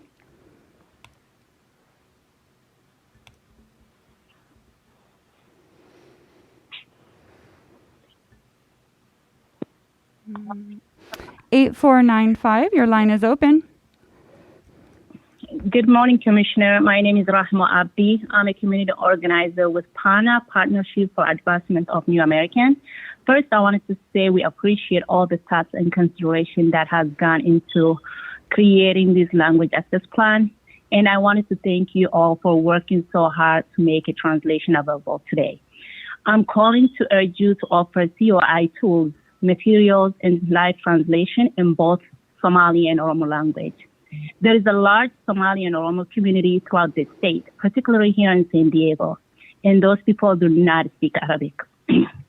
And we have worked hard to activate those communities in civic life, including but not limited, to participate in census, local and state advocacy campaign, and also educating them about upcoming redistricting.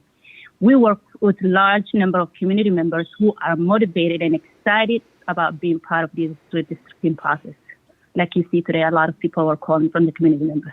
But we will be challenged to engage those people or those communities if the proceedings are not in their language. And it is not fair to ask organizations to take on responsibility of translation and interpretation, while at the same time doing the work of organizing, analyzing maps, and also turning out community for public comment. And as you know, redistricting has a lot of technical language.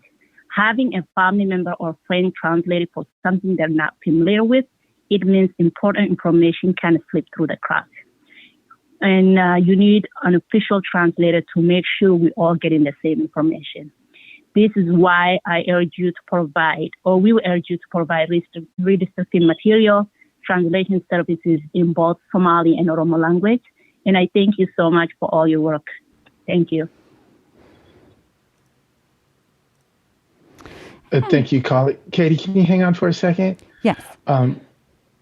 We are at our mandatory 11 o'clock break, but due to the fact that we have language services on, if possible, I would like to continue till we complete these callers, if that's okay with staff. Stand by, Chair.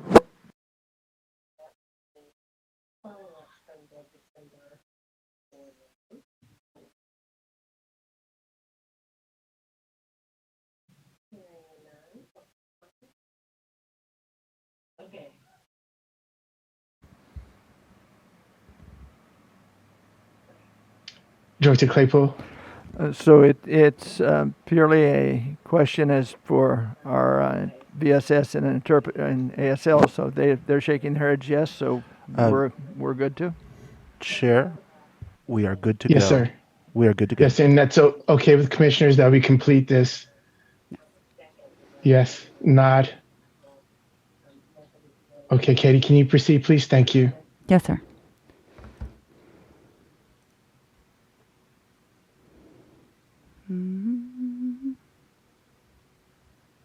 Your line is open.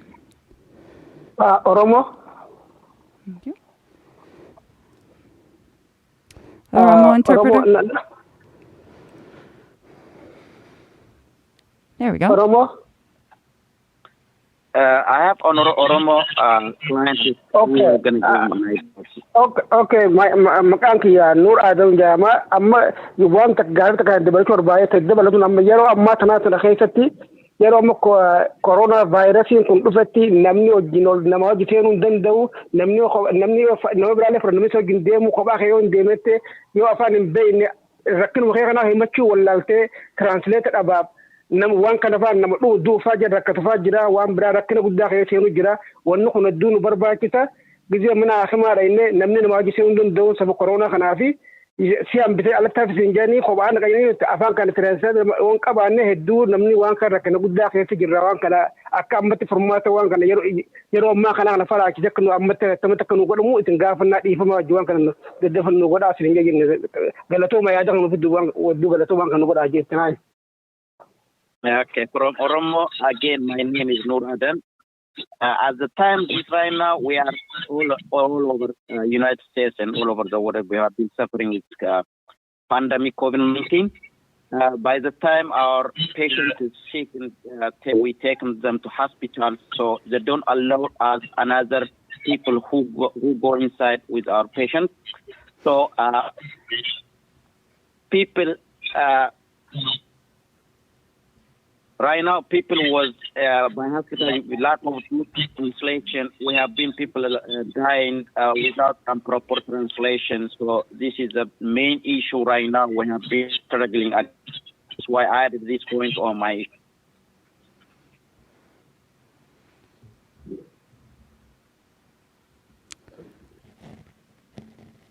Sir, interpret. Oromo translator, did you hear me? Yes. Yes. Yes, sir. Were you done? I'm done, yes. Yeah. I have another client on the line with you. 8866 on the line. Okay. Thank you so much. 1866.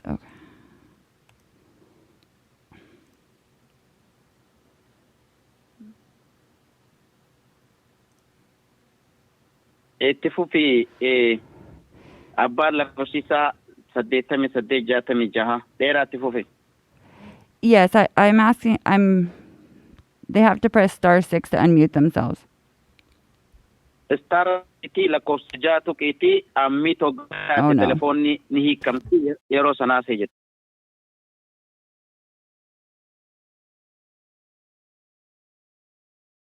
Na dhageessaa dheeraa.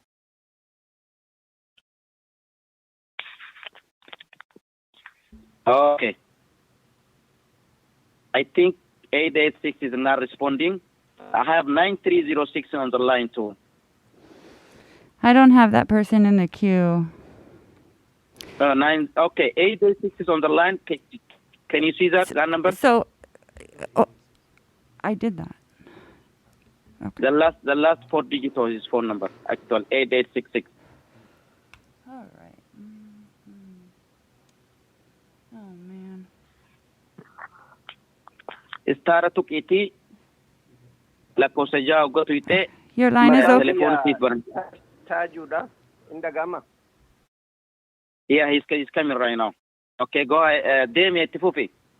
Ayyee duraan dursee baay'ee galatoomaadha. Namoonni hedduun wal fakkaatu dubbate. Rakkinni afaan namaa hiikuu kun community keenya keessatti baay'ee guddaadha. Yeroo hedduu nama naannoo kanarraa ta'e Kaalifoorniyaa keessaa bakka biraati osoo as jirru Minisootaa fa'arraa bilbilanii biyyoota adda addaa irraa tiraansileetara telefoonaan nu barbaadanii nu arganii garuu biyya isteeta guddoo tana keessatti communitiin hedduun osoo jiru nama isteeta biraa irraa nu barbaaduun silaa waan ta'u malee miti. Kanaafuuyyuu namoota lookalii tiraansileetara yoo nu barbaadanii jedhan baay'ee manguddootaa fi nama haaraa biyyarraa dhufu akka nu gargaaran cimsineetiniin gaafannaa galatoomaa jedha. You say thank you very much first of all to have this opportunity for me. My name is Tawali. First of all, the state of California is very big. Big population, big communities in the state. So we don't have any translators. The big issue when we go to the courts, when you go to the DMs, when you go to any public places, schools, welfares, the California was, as a big state, is a translator, especially in Oromo communities. We have been suffering a lot. And so we need our people to work with us with our native languages to translate for us. Thank you for this golden opportunity. Thank you very much. Put this issue in consideration. As he said. Thank you. Thank you for that call. You're welcome, sir. Thank you, sir. We have 6 more callers in the queue. If you would like to make a comment, could you please press star 9 to raise your hand? And if the interpreters would be willing to interpret those instructions again, I would appreciate it. Somali interpreter. Soomaalida haddii aad su'aal qabtaan waa in aad riixdaan star waaxdita iyo lambarka 9. Yeah, Somali is translated. Thank you, sir. And we do have a raised hand.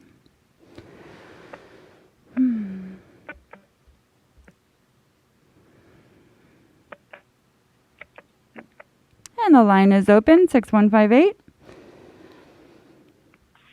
Hi, yes, thank you. My name is Julia Marks, Juliamarks. I'm from Asian Americans Advancing Justice, Asian Law Caucus.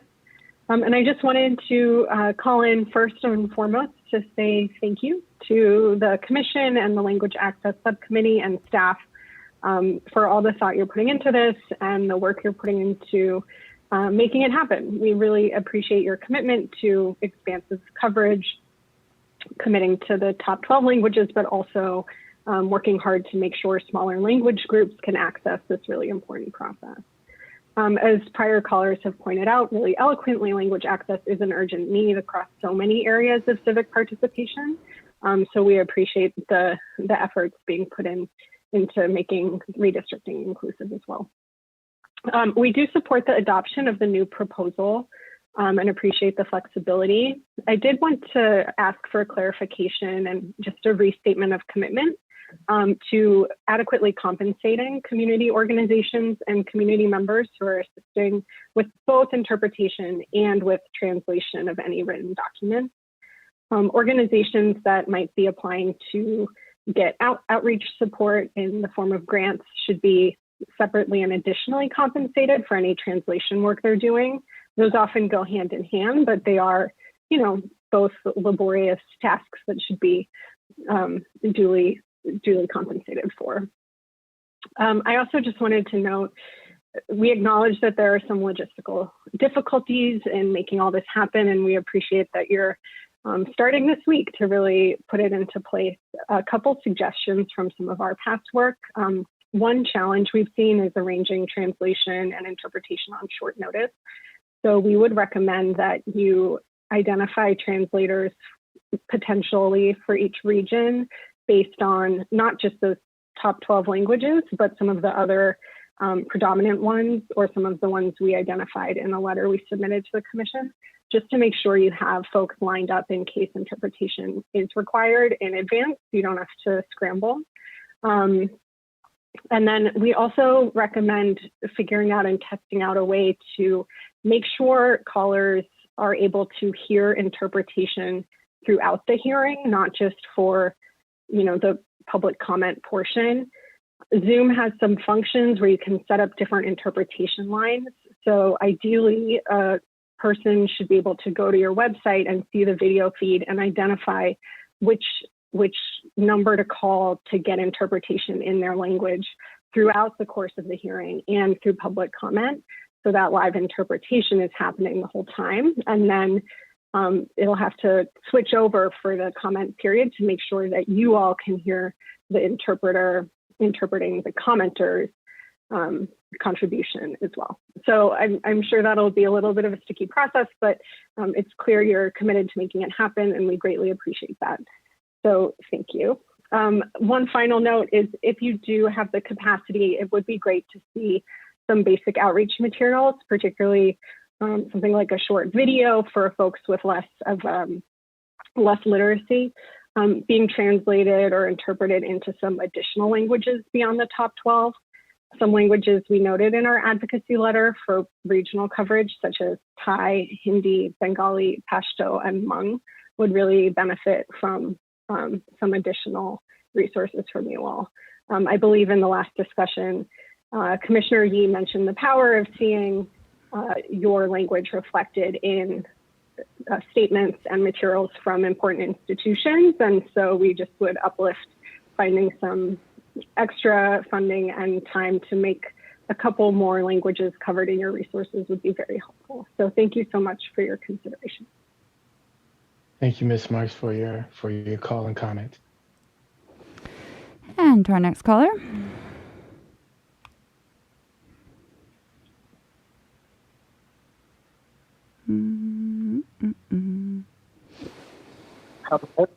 Your line is open, sir. Ani Hussein Aimotin Jama, Asma California Rai, namni afaan na koo jiraatellee na dubbatu nuti akka uummata biyya Itoophiyaatti rakkoo adda addaa qabna. Sababa afaan irratti hedduu uummanni keenya anas ta'e uummanni keenya warri afaan kana hin beekne baay'ee rakkoo irra jirra.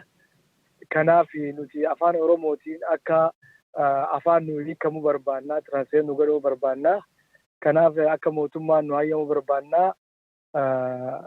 Keessattuu uummanni keenya yeroo dheeraa keessattuu ammoo sababa koovidiitiin wal qabatee wanni martuu waan gartee telefoona irra ta'e bilbila irra ta'eef namni keenya hedduun afaan hiikaa irratti rakkataa jira waan ta'eef bakka dhissata biraarraa nama afaan nu hiiku waan nu fidaniif kun immoo ta'uu hin qabu asuma keessatti magaaluma afaan keessa jirrutti yookaan isteetuma keessa jirru keessa namni afaan keenya beeku kan gartee dhimma keenya sirriitti hubatu kan nu ibsuu danda'u akka nu gartee mootummaan nu ramadu barbaannaa dabalataan gartee dhimma afaanii kun keessattuu manguddoowwan keenya jaaroolee keenya irratti rakkoo guddaa qaba.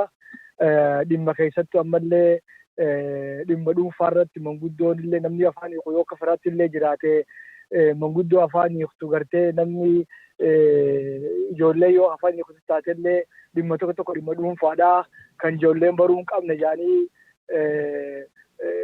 yookaan maatiin baruu hin qabne jaanii manguddoo kophaatti afaan hiikuudhaaf fidan faatu jira. Kunillee maaliif akka ta'e ifa naan galu haa ta'u garuu waa marattu nuti afaan Oromootiin akka namni afaan hiiku nu jiraatu barbaannaa keessattuu deemnii ammallee akkasumatti mana hakimaa yookaan mana kilinika adda addaatti nama afaan hiiku waan barbaannuuf akka mootummaan nu ramadu barbaanna. Galatooma ulfaadha. Oromo translator. My name is Hussein Aimo. As a South California, as state of California as a big, we have been suffering a lot. For example, what happened on me for the last 2-3 months or couple months ago, I take one of my family parties related to the hospital or clinic, and they don't want to disclose their information to me, and they call them out some translator from different states who she doesn't understand her language. And her son, by the time I go with her in hospital, they don't trust me because she know my language, I know her language, so I can't disclose. They don't want to disclose her personal issues with me. And they're going to bring translator from different states. And we have been suffering the same issue with in DMVs, in clinics, in hospitals, in adult places, in adult schools, any public places. Please, this issue put into consideration. As the state of California is big, we need our translator with our languages as we are a big state. And concerning with this COVID-19, a lot of people is right now suffering with this COVID-19 as currently, especially even from our communities. By the time we take them to hospitals, they don't let us know to go with him and translate for them. Also, they don't know what's going on. They don't understand, and they don't mention even if where they're seeking, how to explain it. By the time they bring the translator, he doesn't understand because of our languages is multi-broad languages. That's why I put this issue in consideration. We have our people in California. Please try to hire our people for California for us. We have a lot of educated people on communities and big. Put this issue in consideration. Please help us, he said. Hussein. Thank you.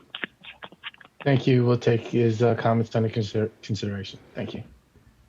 If there's anybody in the queue that would still like to make a comment, if you could press *9 to raise your hand, indicating you would like to speak. Chair, most of the numbers that are in the queue are people that have spoken that were with the Oromo interpreter, the last 4 of their numbers, and no one has raised their hand the last 2 times we've made the announcement. And no one's raising their hand now. So we can make another announcement if you'd like. You're on mute, Chair.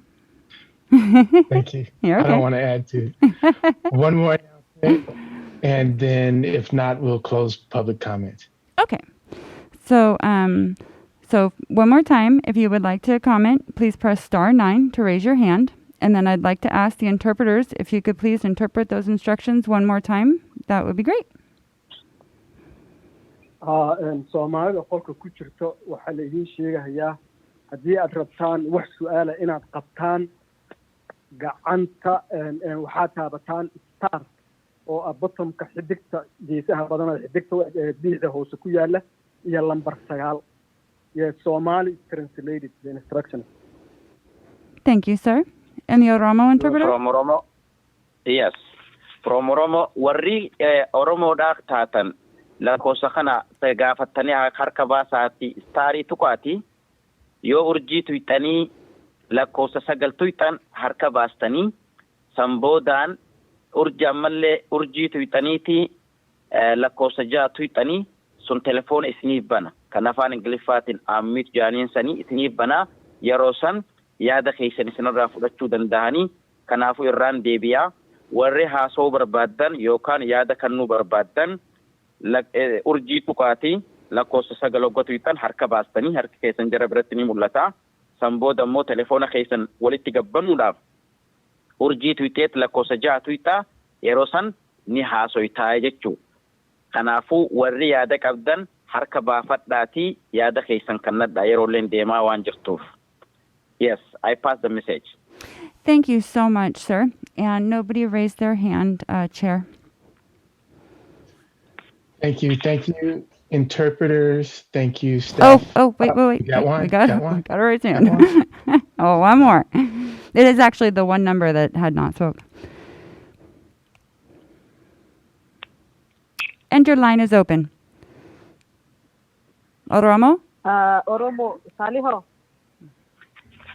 Ninda gya Karima. Ya, waligala namni namarri nu kenne tokkummaa haa ta'u osoo nama hedduu warra as keessa jiru kana malee nama hedduu haasofsiisanii marri isaatiin iyyuu waa hedduu qaba waan himatu beeyta. Dhuga. Kanaafuu irratti nu dalagaa irratti nu jabaadhaa ummati keenya rakkatu jira nu gargaaraatii nu waan kana galmaan nu gahaa galatoomaa ulfaadhaa jedhe. Hayyetti ni magalatooma. My name is Shisei Oromo translator. My name is Karima Tura. I come back again. There is a lot of our big Oromo communities out there in San Diego's, LS, somewhere else. So we are the minority group is today to come, like the very fraction number of people to come and give him this idea because of the meeting was not longer. That's why for next time we bring a lot of people. If you have time, you guys will bring it. But a lot of our communities first suffered a lot, and we need to put this issue on consideration, underline it. We need a translator. Please help us. Thank you very much for listening. And we need this issue to put on consideration. State of California, they need their own Oromo translator. Thank you very much, as she said. Thank you. Thank you. Katie, I think we have one more. Yes, we do.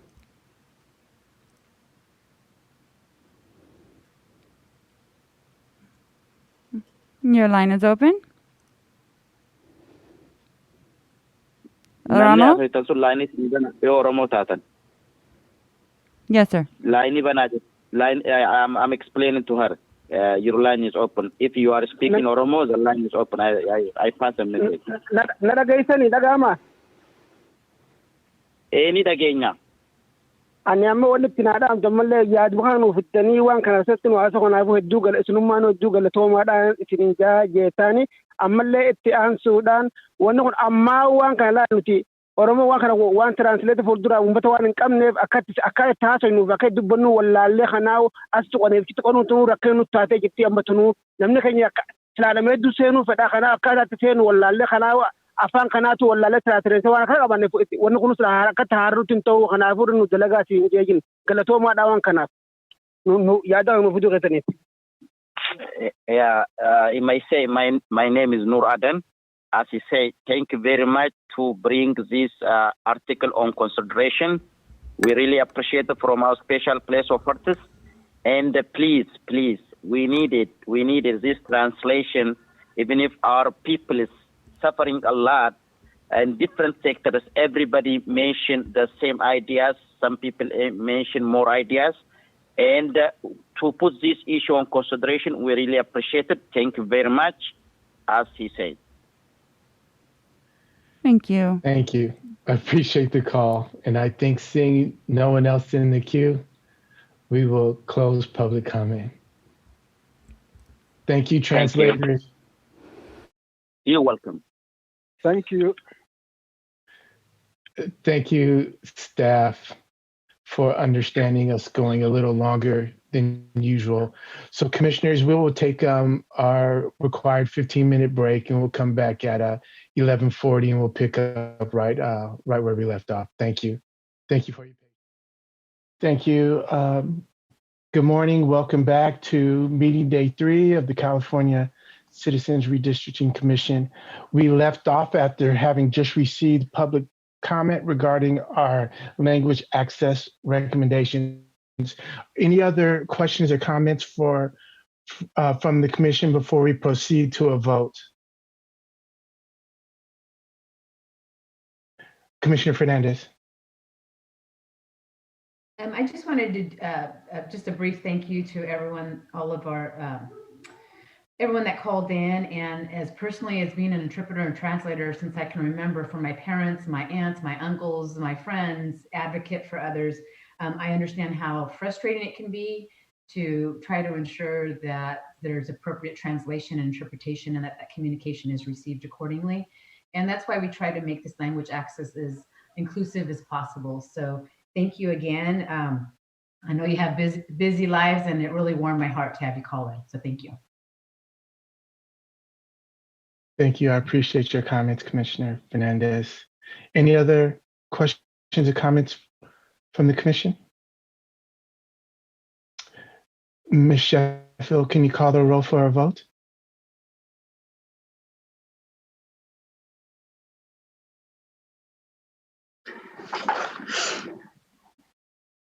Commissioner Toledo?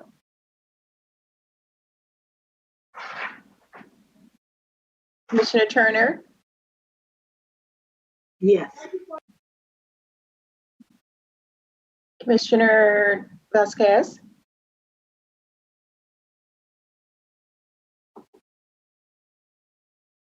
Commissioner Vasquez? Commissioner Yee? Yes. Commissioner Ahmed? Yes.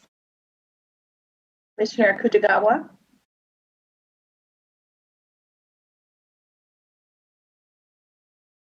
Commissioner Anderson? Yes. Commissioner Fernandez? Yes. Commissioner Farnashari? Yes. Commissioner Kennedy? Yes. Commissioner Limons? Yes. Commissioner Sadwani? Yes. Commissioner Sinai? Yes. Commissioner Taylor? Yes. Motion passes. Thank you for all of the work that the Language Access Committee has put into this. Thank you. Commissioner Anderson. Thank you. Before we move off this topic, I would like to bring up, which one of the callers mentioned, is back when Commissioner Yee mentioned the idea of putting like a little bit of a line in multi different languages on our website to say, hey, just a short, like, you can count two. I would like the Language Access Committee to look into that. Like, this is a separate contract, having a couple of lines in multi different languages with a little short sentence and saying, maybe doing a link to one of our CBO partners that had language translations. So it would be actually people who have, rather than our full 12, just a short line about, and the idea being maybe we can help the people in different languages be directed to how to use the COI tool. Something like that, or something like that. I'd like that idea, just a short blurb on our website in multiple different languages. If I could sort of maybe throw that idea to the Language Access Committee to look into, and that could be just a small separate contract as opposed to the big, translating all the documents, that sort of thing. Thank you, Commissioner Anderson. Commissioner Lamont, did I see your hand raised?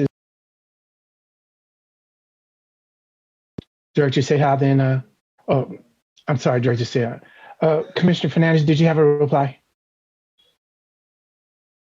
Actually, I think Director Seha is going to address it, but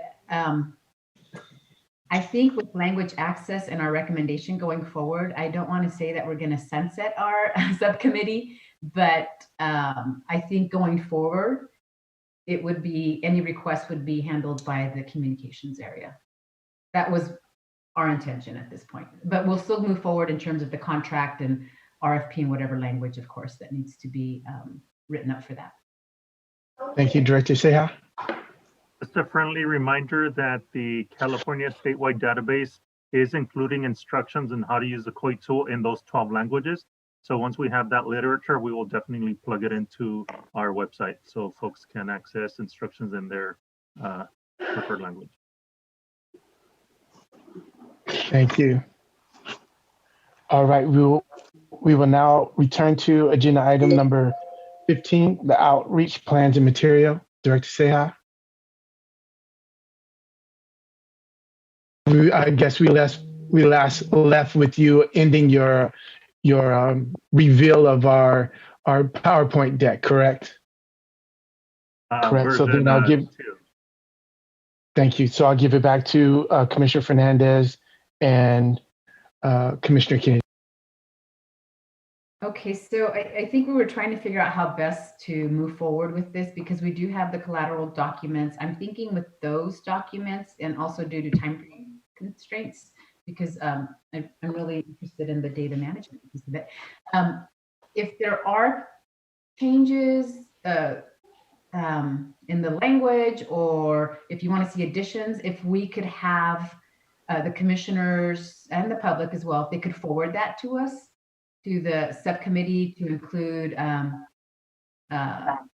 Communications Director Seha, that would be best. I'm not sure, Chair Taylor, how you want to do, if you want us to actually go through the PowerPoint presentation to see if there's changes there, or if you want to handle it the same way where they can forward their comments to us. Either way is fine. I'm fine with the forward, and then we can adjust it. And any changes or amendments, you guys can offer them up in either your report or a subcommittee report. Mm-hmm.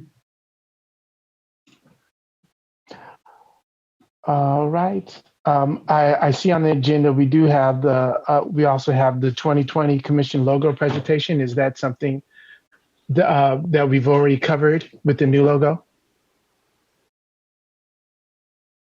Yep, Commissioner. Commissioner Sinai. Commissioner Sinai. I just have a quick question. With subcommittees and all that, if we could have clarification from council, are we supposed to be sending it just to staff and then staff puts our comments all together and then shares it with the other subcommittee members, or do we CC the subcommittee members? I've done both, and so I know that I've messed up somewhere. You know, we're currently working on protocol, and I'll try to get something out to you by tomorrow because I see the responses are pretty much inconsistent, and I want us to be consistent. So before I give a definitive response, but we'll get something out to you quickly. Thank you. Thank you, Chief Counsel Marshall. Thank you. Any other questions or comments?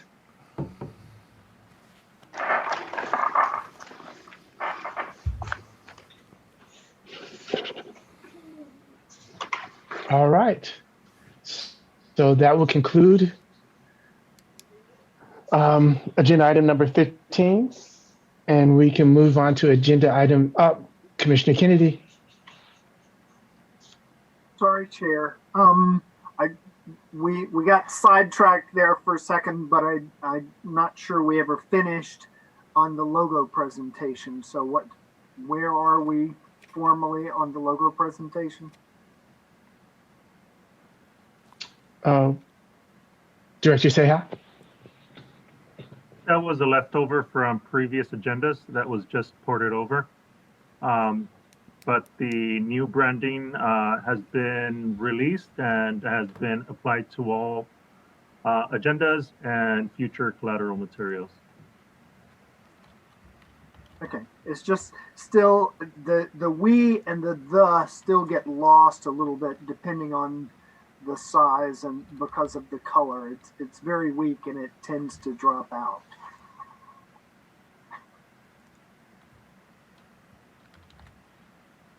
Thank you. Any other questions or comments? Commissioner Yee? Yeah, while we're in public session, I want to mention for the PowerPoint, I'll be sending in a note about our discussion yesterday about not receiving public input in educational sessions. I think slide 13 especially is a little bit unclear on that. So I'll be sending that in. Just wanted to mention that publicly.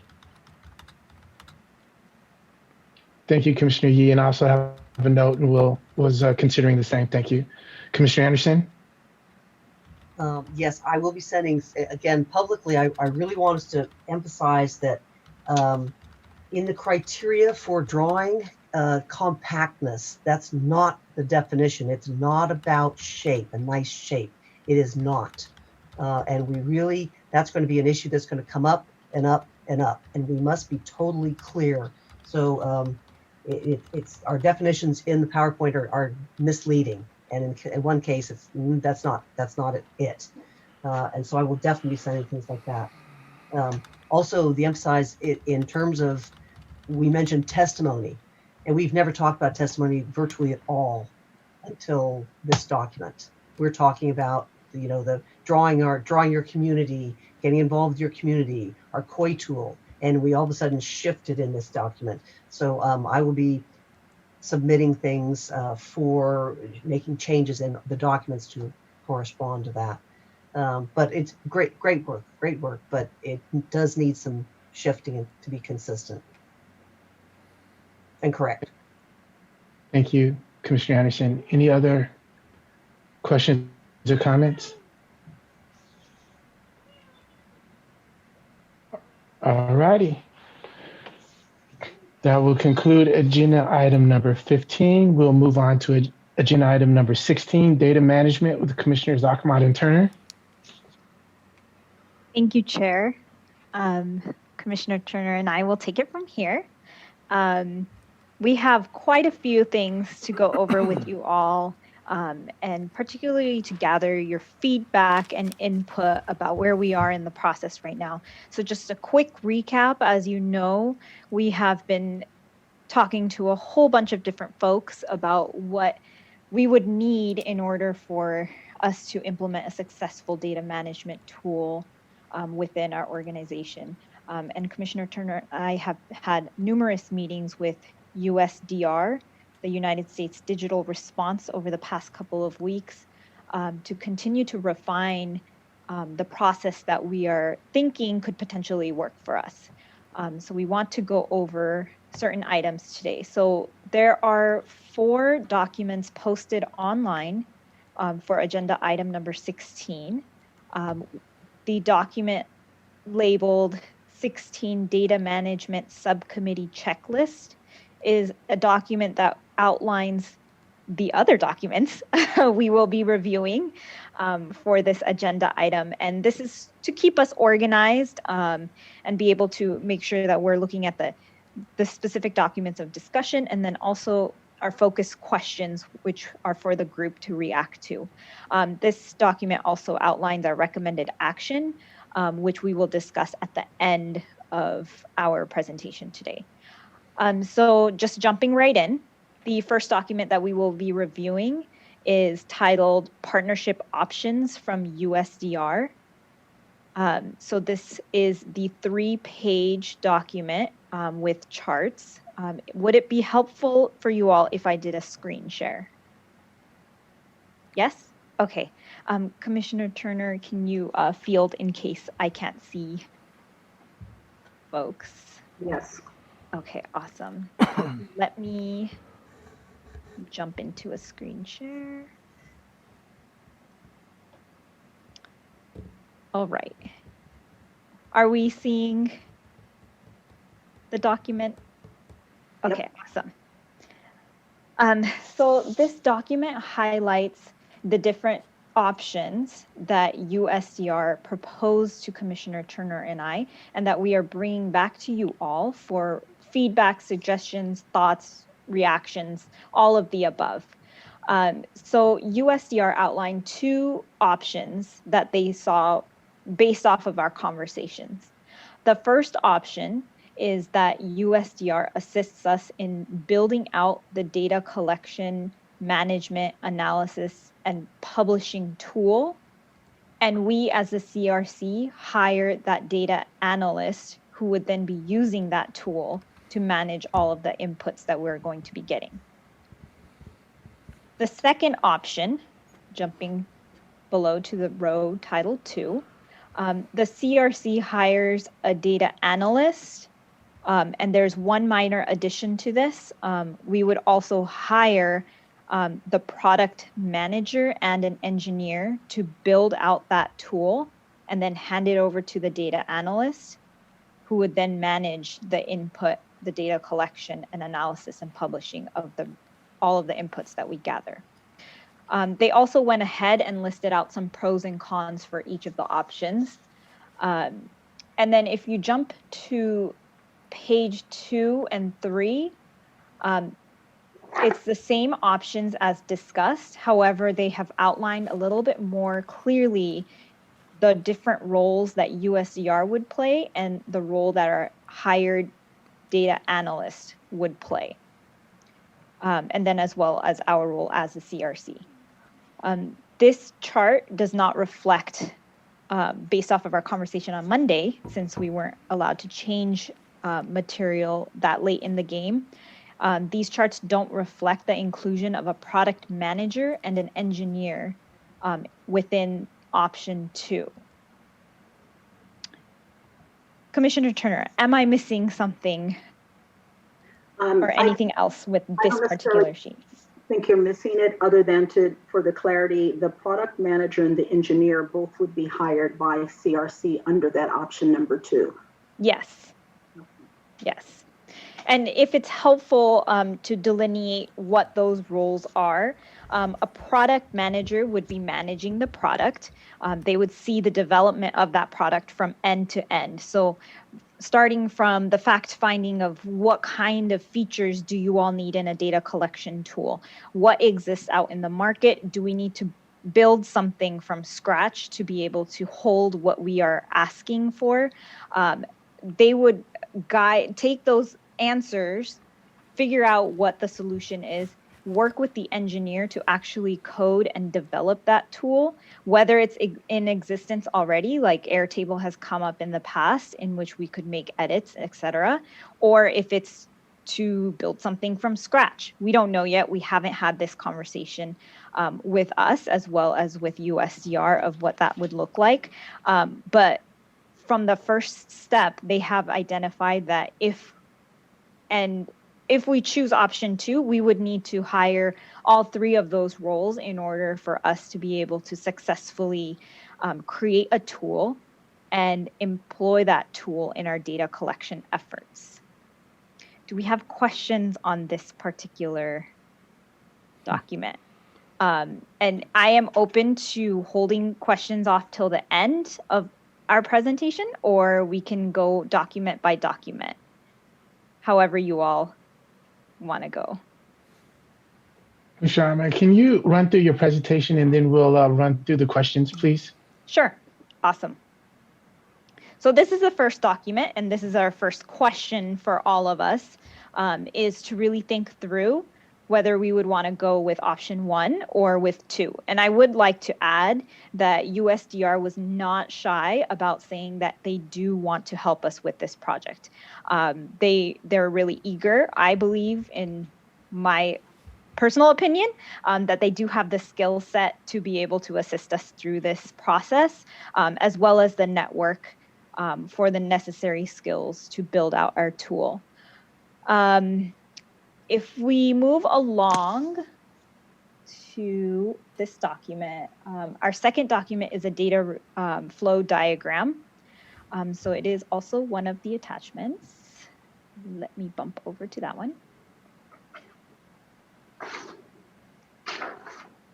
Can you all see this? Commissioner Yes. Turner, can I get a verbal? Okay, awesome.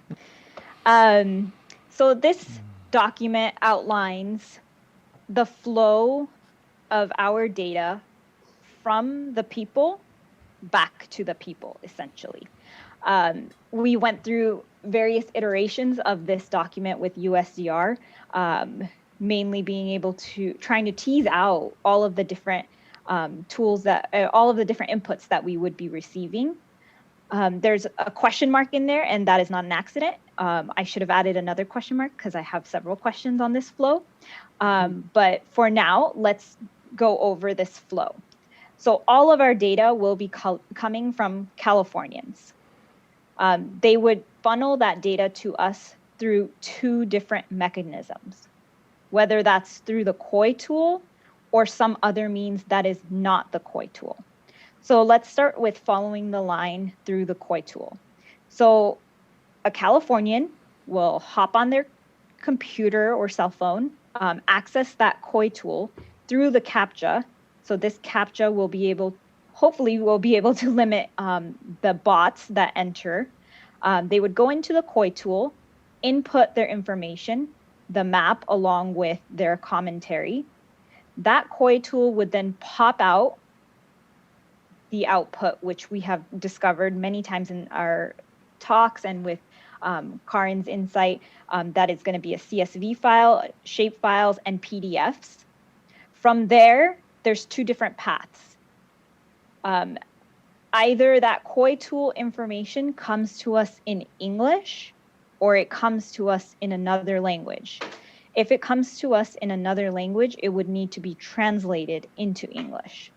So the ones that come to us that are in non-English languages would then funnel into the translation piece back to our data management team.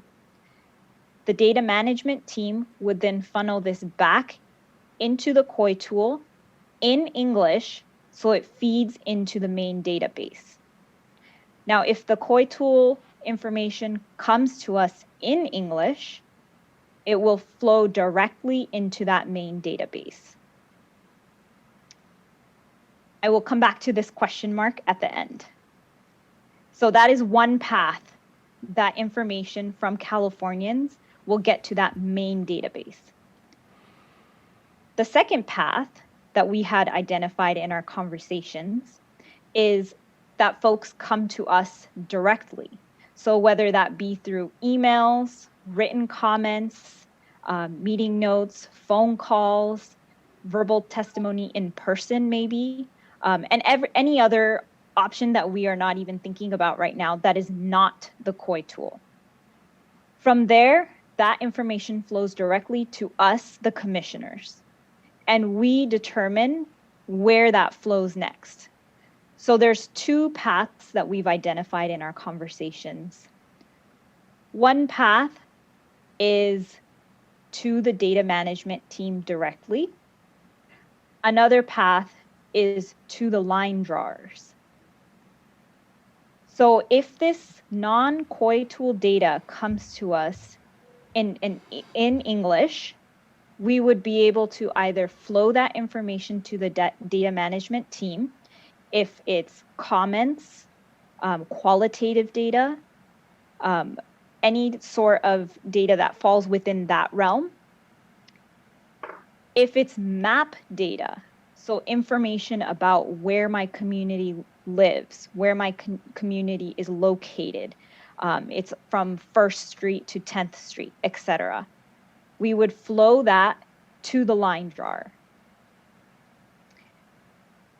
If this non-COI tool data comes to us in a non-English language, that first initial step would be the same. It would flow to the data management team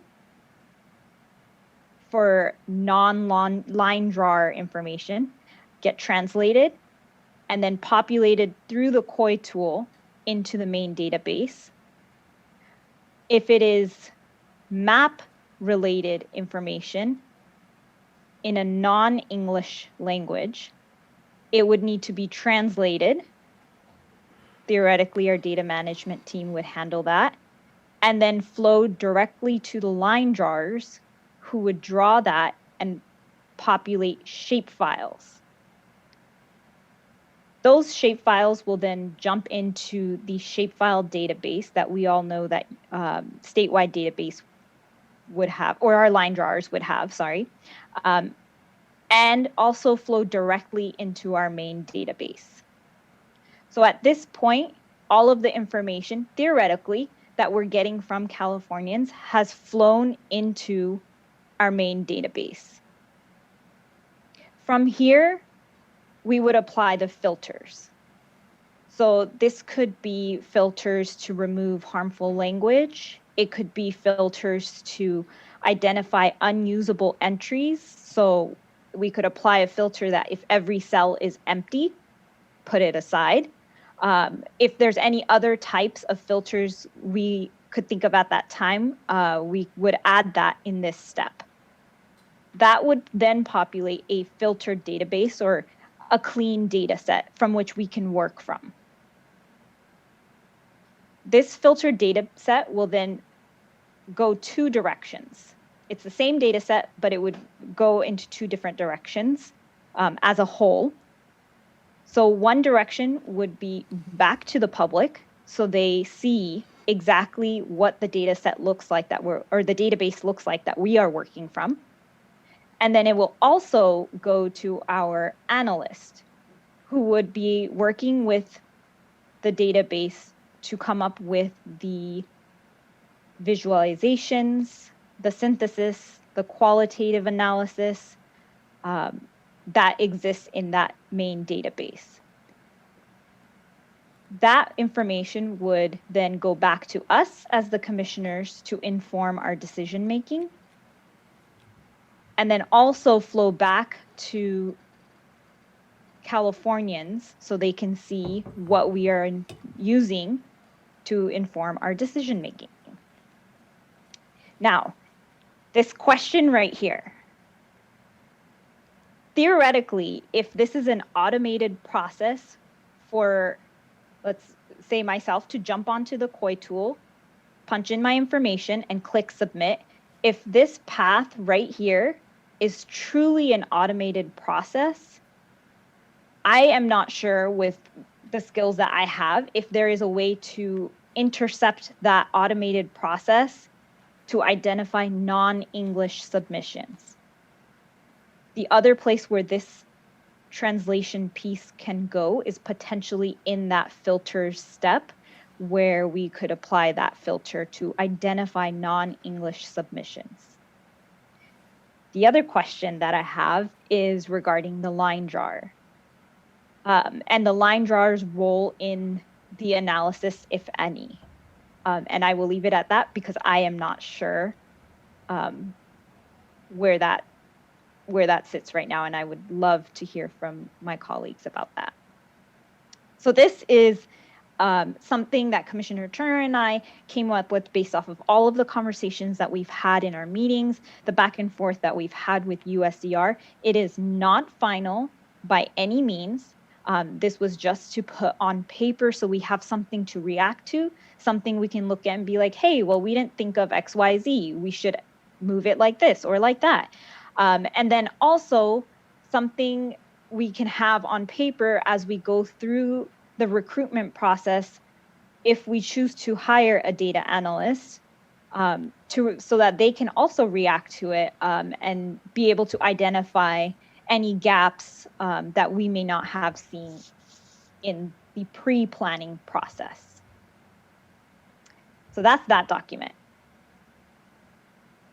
The last document we wanted to review is the draft timeline. Let me see if I can. So this draft timeline, granted, we just learned new information yesterday, so it might change. It will change, but this draft timeline outlines the different steps that the data management component of our organization would be taking in order to develop out that process. So in February, we are thinking about creating that data management system plan and the staffing plan. So this ties into us figuring out the different options we want to pursue with our partnership with USDR, whether that be option 1 or 2.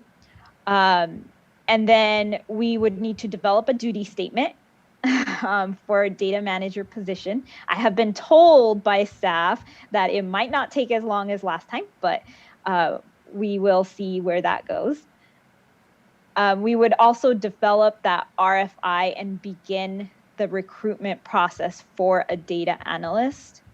And that would require that 20-day posting of the duty statement for the data, I'm sorry, the duty statement is for the data manager, RFI is for the data analyst, and that 20-day posting. So we're thinking that can happen in February.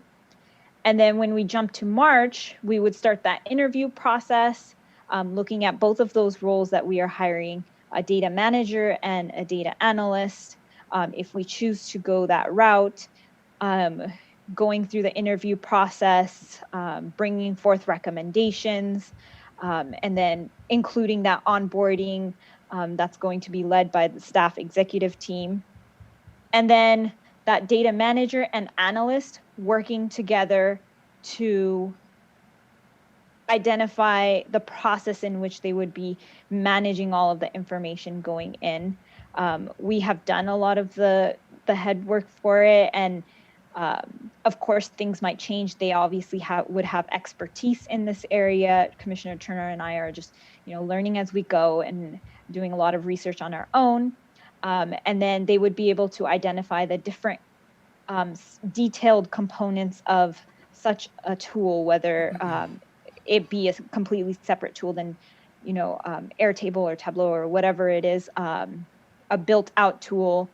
In combination with the COI tool and how to actually pull all of that information in. And then we would actually have an opportunity to review that process, of course, and bring forth any troubleshooting items as well. This goes into a lot of detail number 3 in late March. So developing a manual review of the inputs outside of the COI tool. So figuring out which pieces of information that comes to us from a non-COI tool perspective, how is that information handled? So that top part of the right-hand side of that table. So emails, hand-drawn letters, verbal testimony. The data manager would develop a system, a protocol within that team to identify, okay, if we get this type of information, this is the process it flows to get back to us as the commission and back to the public. And then in April 2021, the hiring of temporary staff if there is the need for the temporary staff. So looking for data entry folks. This is where we would potentially have college students, interns play a role in this process as well. That's as far as we got. This is before, we learned changes within the timeline for the census and other changes. So this is draft as well, open to being edited and changed, but this is where we're at right now. Before we move on to the recommendations though, I think I need to know if I'm making any sense at all. And before we even open it up, I want to say for the amount of meetings, the data, the individuals that we interviewed, the feedback and support that was received, I'm impressed with Commissioner Ahmad, how she's been able to pull it all together and present to you. We were all over the board and trying to make sure this made sense and would flow. And I was in the meetings and I'm like, yes, Commissioner Ahmad, you rock, this is amazing. So we are ready for sure for now questions that you have, but I just had to, even before we go into it, give her that public praise because that presentation was wonderful.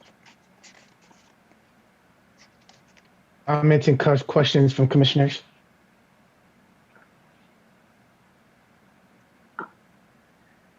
This Chair, is the, go ahead. Okay, Commissioner Kennedy. Thank you. And first of all, yes, I want to say that I am both impressed and inspired by the quality of work and the obvious learning that has gone on. I think we're all better off for this. I was asking in one of the recent meetings for a more complete data flow diagram, and this is wonderful. This is incredibly helpful. My one question about it is I'm not fully understanding the purpose of the shapefile database if all of the shapefiles are also in the main database. And if they're all in the main database, do we achieve the same thing just by having a flag on the record or something? Yes, and you're referring, Commissioner, to the shapefile database on the right side under shapefiles. Yes, what we were told when we asked the same question is that the line drawers will maintain their own database for different drawings that they're trying on and what have you. So it may be, they will possibly have shapefiles there as drafts or as drafts that may not be in the other official database. Is I think how it was explained, that the line drawers, I guess from 2010, they maintain their own files just based on what they're trying on. Thank you. Commissioner Fernandez. Oh, yes, thank you. Thank you to both of you for this presentation. I'm trying to catch up to all of the knowledge that you have, and I'm sure I'm not even going to get close to that. So I do have quite a few questions. I'll go through like the admin questions quickly though. Like for the data analyst position, do we have that position already established? Because I know that's the issue that we had with the deputy executive director. We didn't have that position, so that's why it took longer. So I'm just wondering, is that position established? I believe, Daniel, you said that was one that was established, so it won't take as long? Actually, I forget what the terms, what the codes were. Go ahead, Dan. Director Clayton. Actually, for the data analyst, that is a position that it's contemplated as an interagency agreement at this time if we do it. So we wouldn't need to have that position. If we couldn't do the IIA, then of course we would try to go out on a contract, because that's going to be a very specialized position. It's going to have a very short period of time that it's working, where it'll be working for us. The data manager position, on the other end, if we hire our own, we do have that position established, but it's in the way that we have the position itself established. Raul right now is going through the process of then getting us an additional slot for it. So we're expanding the number of SSM1s that we have. Once you have the basic position established, it's much easier to then expand and just get a new slot for one, and that's where we're at with it. Okay, and then how about, you also mentioned for option 2, you would need an engineer, so that one that's the one we need to establish? Well, under option 2 would be USDR. That's actually going to hire both the product manager and engineer.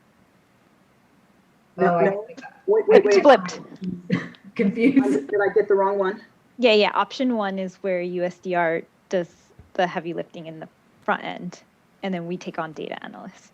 Right. So, but Commissioner Fernandez, you were speaking of the product manager, the new hire, the new position that wasn't previously discussed. Right. Was that option 2 with the product manager and the engineer? Or no? USDR. Oh, okay. That's where I'm getting confused. And I did, sorry, you have, so you mentioned, Commissioner Ahmad, you mentioned that USDR is eager to help. So we have assurances that they'll be there for the long haul. And also, do we need to contract with them? And how long would that take? Yeah, good questions. So one, we can have theoretically the organization for the long haul, but we might not have the same face for the long haul. However, the way that they have divided it up in their options, with option 1 being that they build out the data collection tool from a product manager managing it from end to end, and an engineer actually building it out. They have said, and I can quote them, we run at this, what is it? That we run at the speed of need.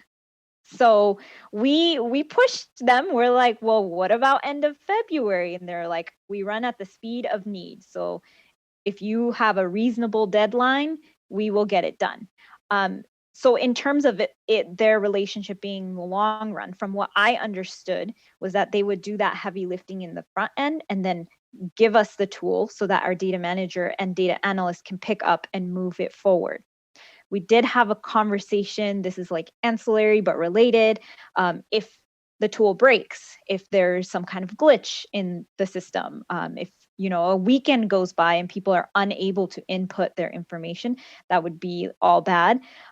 So they said they would be able to help, but they might not be just as readily available. So that is a skill, or at least a perspective that we would want any internal staff to have, is to be able to continuously do quality checks, whether that be through submissions of like test inputs on a daily basis or weekly basis, just to make sure that it's actually flowing through whatever flow we establish.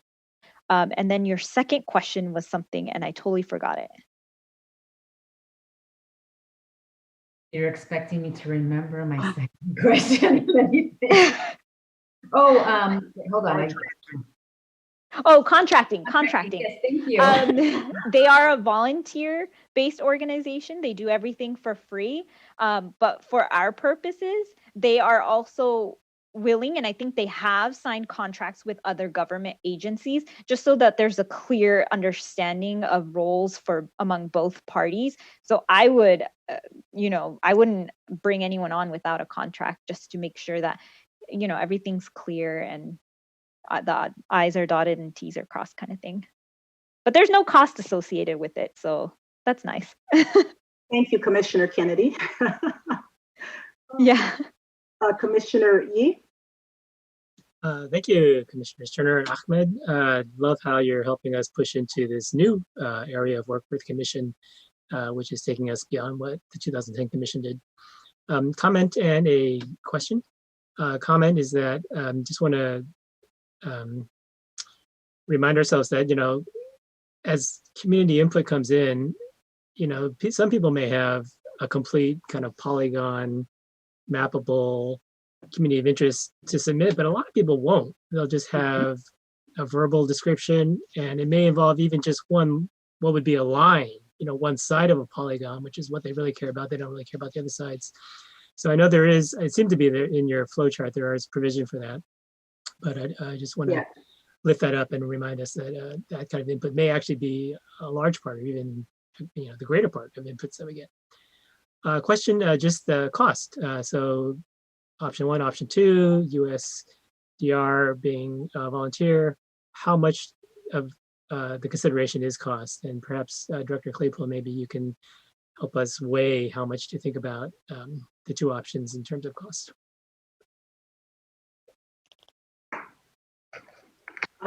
I'd like to say to your comment, yes, absolutely, that was taken into consideration. If people indeed only have opportunity to draw one side of their diagram or just all of the qualitative words, the verbiage, the tool will capture that. Consideration of cost. Director Claypool, I saw your hand. You wanted to weigh in on that? Certainly. The first consideration for cost is how this subcommittee has dramatically decreased the cost over what our original estimate was. So this was a very, very successful venture in bringing us to a better solution. Costs, so we would have, if we hire our own data manager, that we would have about a 10-month cost at an SSM1 level.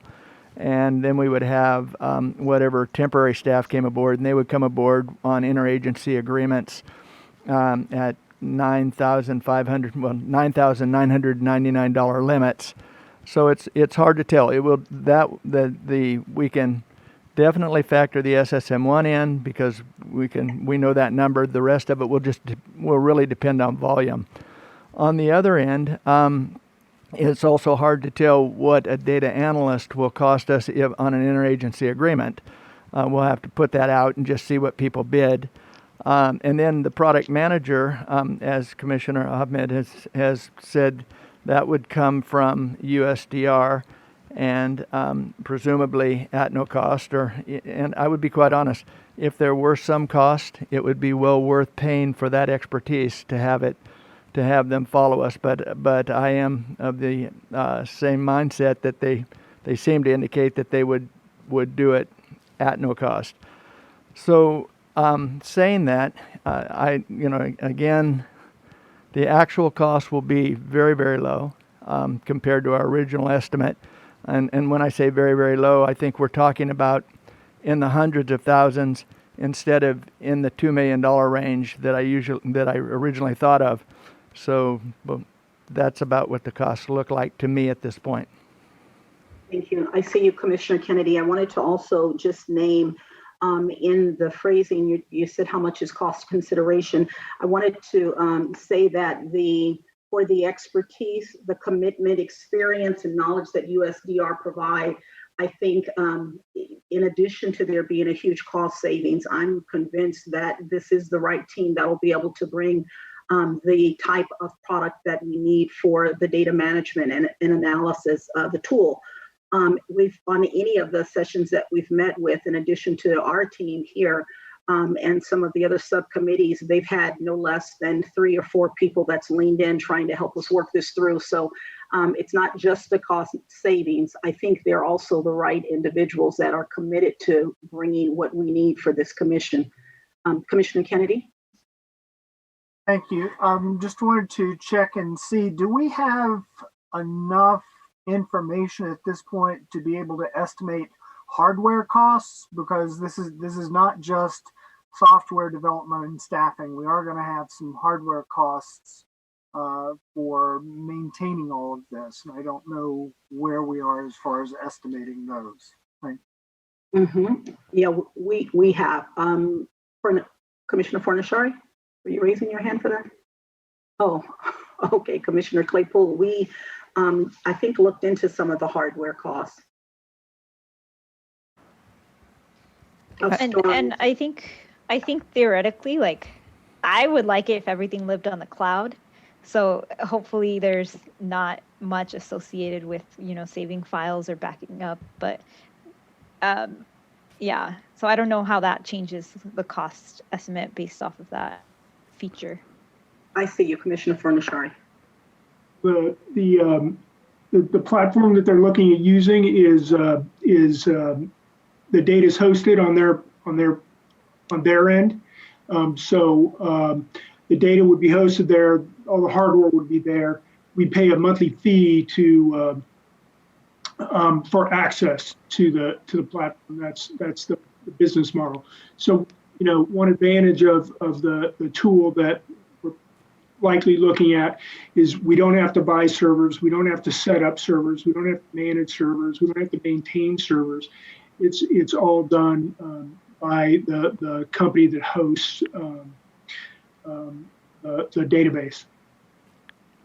And just with regard to Commissioner Yee's question, so correct me if I'm wrong, but the way I understand it, there's two options, right? One, USDR builds the system for us, and we have we hire an analyst. Option two, we hire an engineer, we hire a product manager, they build it, and then we still have an analyst and we still have a data manager. So the difference in cost between the two options is USDR will build this thing for free, or we'll hire people to build it for us. And so it's probably significantly higher if we're hiring engineers and project managers ourselves.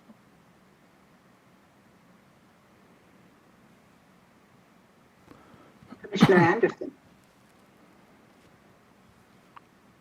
Thank you. I really appreciate all the different angles that people are coming at this issue from. I'm more of a process and how are we getting it all done. And I appreciate the admin and the whole different perspectives of it.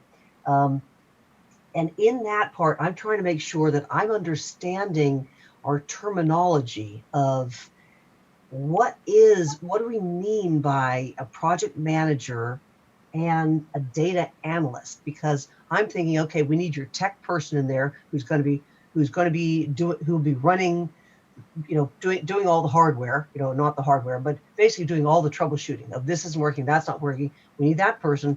Then we also have people who are just entering data into it.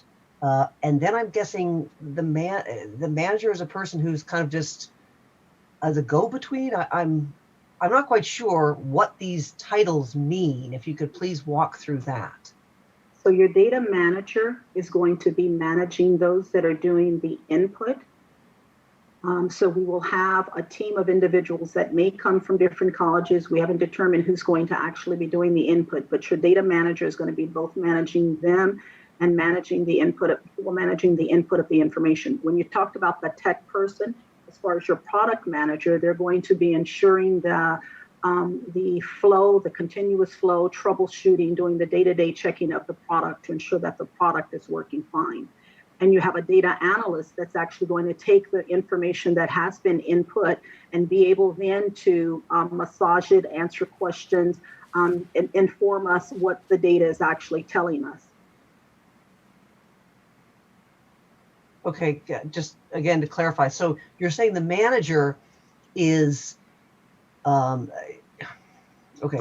I'm trying to walk through. A document comes in.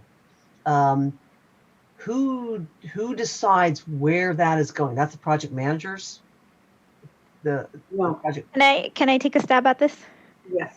Yeah. Sorry, this is so Silicon Valley of me, but a product manager would be managing the actual product. So the tool that we actually use to collect the data. So another example of a product, for example, Google Docs, that's a product. It's right. So a product manager would walk that product through the line of development. So that person would be responsible of essentially carrying that product from an idea to an actual tool. So in our case, a product manager would be responsible for listening to our input of what we want our tool to include. We want our tool to have like audio capability and video capability. I'm just making this up. You should be able to travel to Mars and back in one day using our product. They would take all of that information and then work with the engineer to develop the actual product. USDR is proposing that they would take on that role, right, and they would take on the engineering role. And then once that product is finished and they have a Google Docs finished for us per se, they would hand it to us and be like, here you go. Use this for your data collection. Right. Once it's in CRC, we would have a data manager that person would be responsible for managing the data aspect of our organization. So they would manage the data input, interns or contractors. They would oversee the data analyst role. They would play, you know, like in any organization, the advocate role for the data management team. If there's any issues, they would be working with Dan, with the rest of the team to essentially say, hey, this is how our functioning is going on a day-to-day.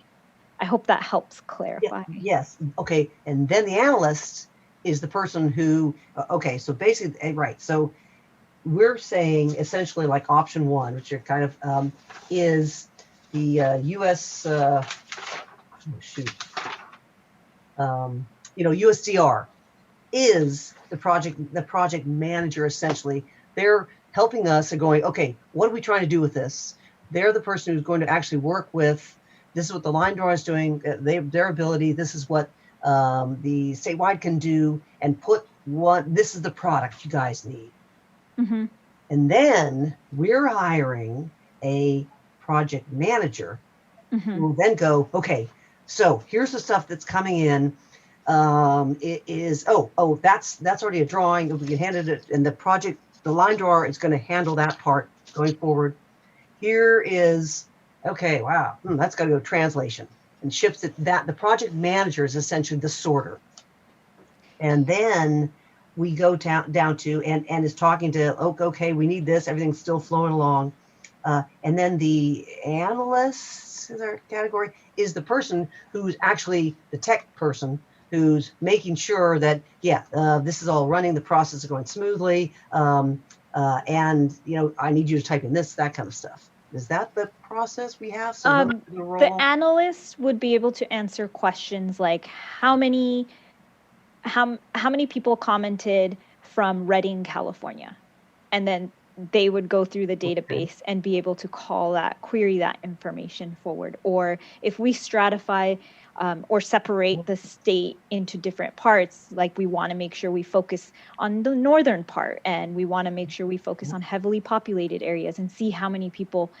submitted comments through our tools through that manner, the analyst would be able to pull that information out for us. They would also be able to pull out information such as identical comments. For example, if there's an advocacy group out there that's saying, hey, everyone, go populate this COI tool with this information, the analyst would be able to say, hey, you got 50 identical comments from Fresno, California. This is what they said.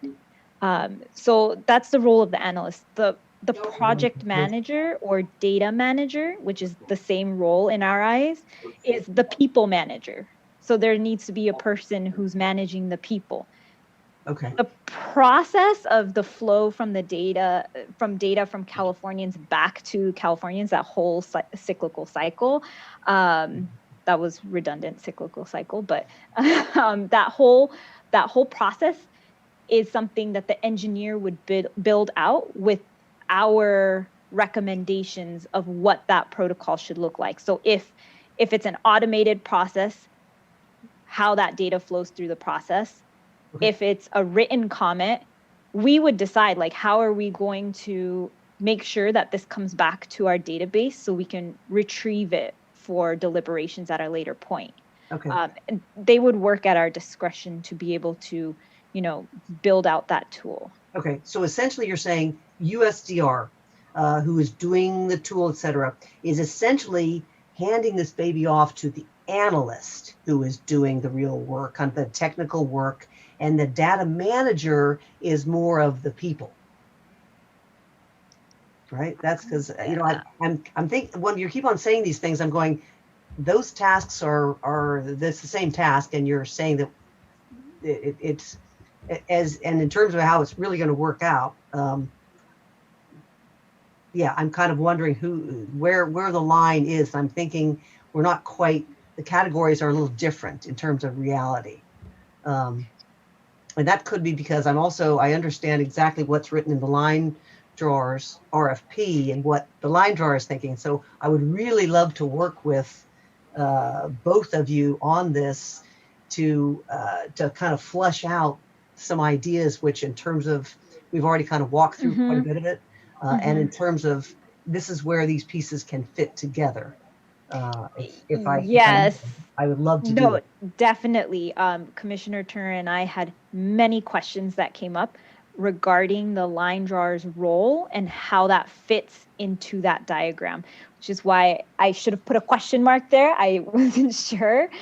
Is the line drawer using their own tool? Is the line drawer using the COI tool? Yeah, I knew. What Commissioner Kennedy brought up about the purpose of the two separate databases. Do we need two separate databases? Is there a way to combine? All questions, valid questions, and I have them too. I don't have the answers to those yet, but those questions are there. If I may, I'd love to help out with this in terms of fleshing this, moving this forward, just for consistency's sake. But then I do have questions about, which I think are more general, is what we're looking at for the public, and then the biggies are, which the whole commission I think we should be answering, is how do we want to use this material, and what do we want out of it? Because that's the bottom line. That criteria is absolutely necessary to build any to do any of the what categories, this the minutia of it, which you can get really caught up into, which this is. I mean, it's not more than minutia, but it is all the details of it. We need to know, what do we want? What are we trying to do with it at the end? What And are you criteria are? Anderson, what do we want to do with this specific diagram? No. What do we want to do with the information that comes out of it? What information do we want out, and what are we doing with that? Are we using that to compare different districts, different drawings? That's what we need to think about to put the proper, essentially, to be able to give the information to USDR. Yeah, USDR, in terms of what we're asking. What are our categories and why? Oh, yeah, that's not on this chart. We definitely will. That's what I think in our timeline, there will be a time that we will be able, as they're creating the actual, be it Airtable or Tableau, there will be a time period where we'll have to determine what will we, is it about, we need a space for lakes, a space for train tracks, a space for, all of that still has to be created. The tool that we're walking through here basically assumes that the engineer that's creating it will be part of doing, determining based on even what was collected from 2010, based on what we're saying we need now. Yes, so that information still needs to be determined.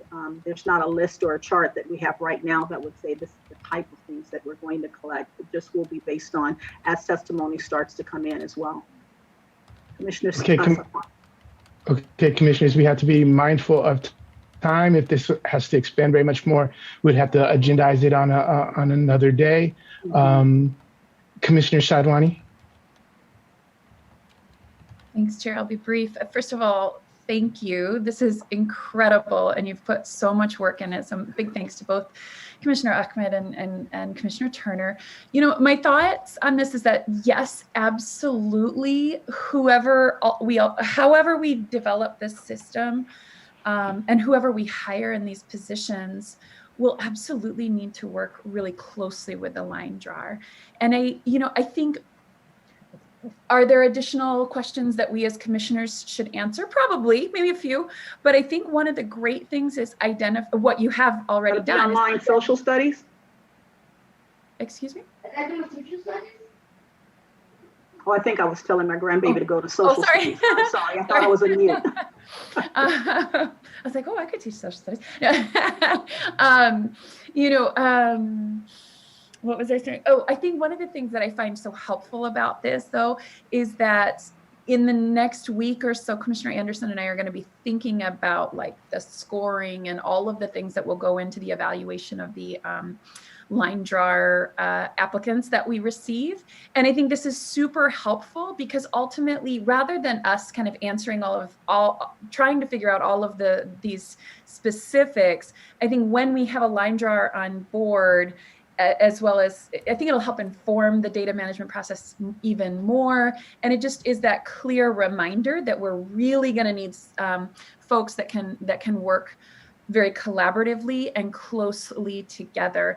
And so my only question was, I may have missed it. What was the timeline? I know Commissioner Turner, you were just talking about timeline. What was that timeline in terms of beginning to build some of this out and advance this, just so that we can coordinate that appropriately? Commissioner Turner, briefly, do you have a reply?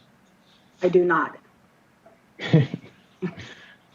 Not briefly, I'd have to find it. Sorry.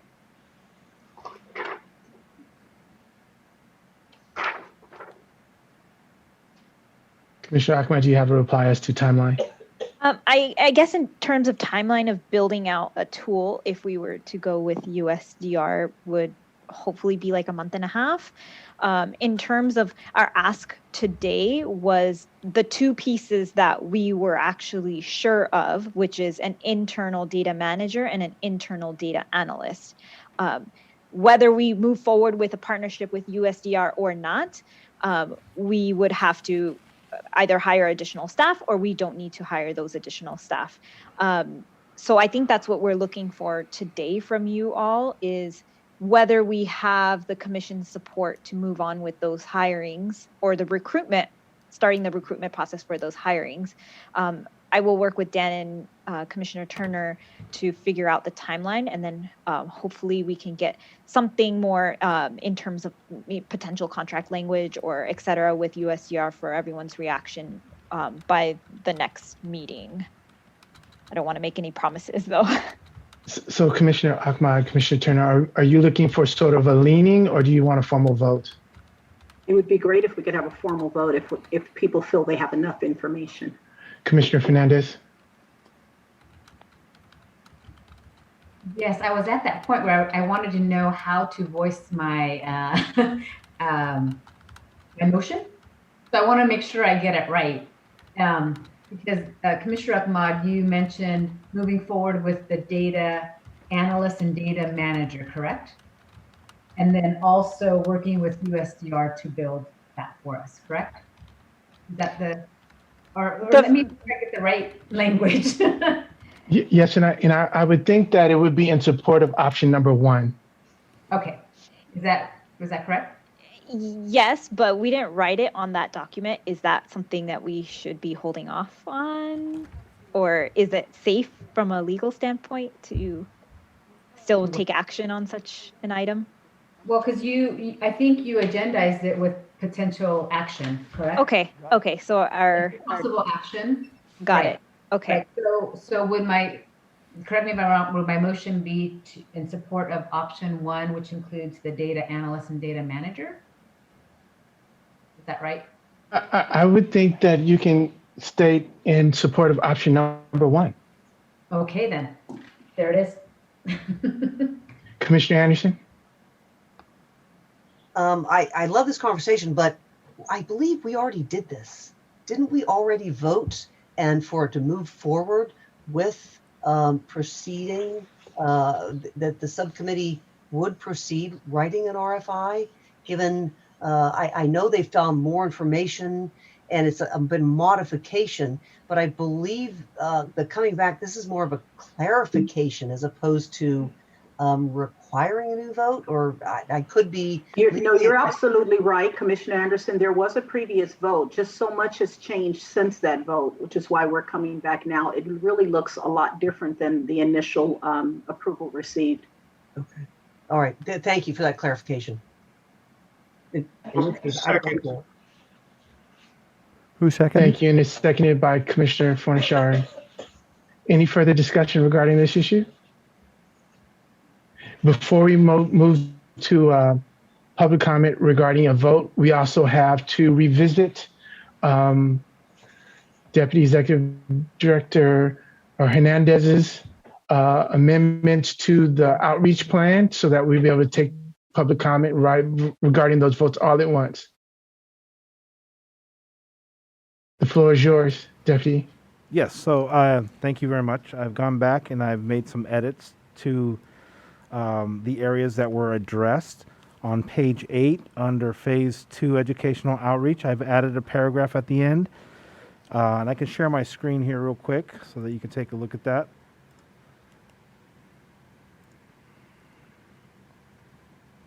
Hopefully you can see that there. Staff and or commissioners will communicate to the community-based organizations when scheduling an educational presentation that the presentation is for educational purposes only, and that the commission will not take public comment during this meeting. Commissioners will also mention that they are providing information for educational purposes and not taking public input at the beginning of the presentation and at the beginning of the question and answer part of the presentation. Staff and or commissioners will provide the community with organizations information on how to get to the tools for public input. So that was the first thing that was added. Secondly, on page 8 under phase 3, just change the date scheduled to begin in April.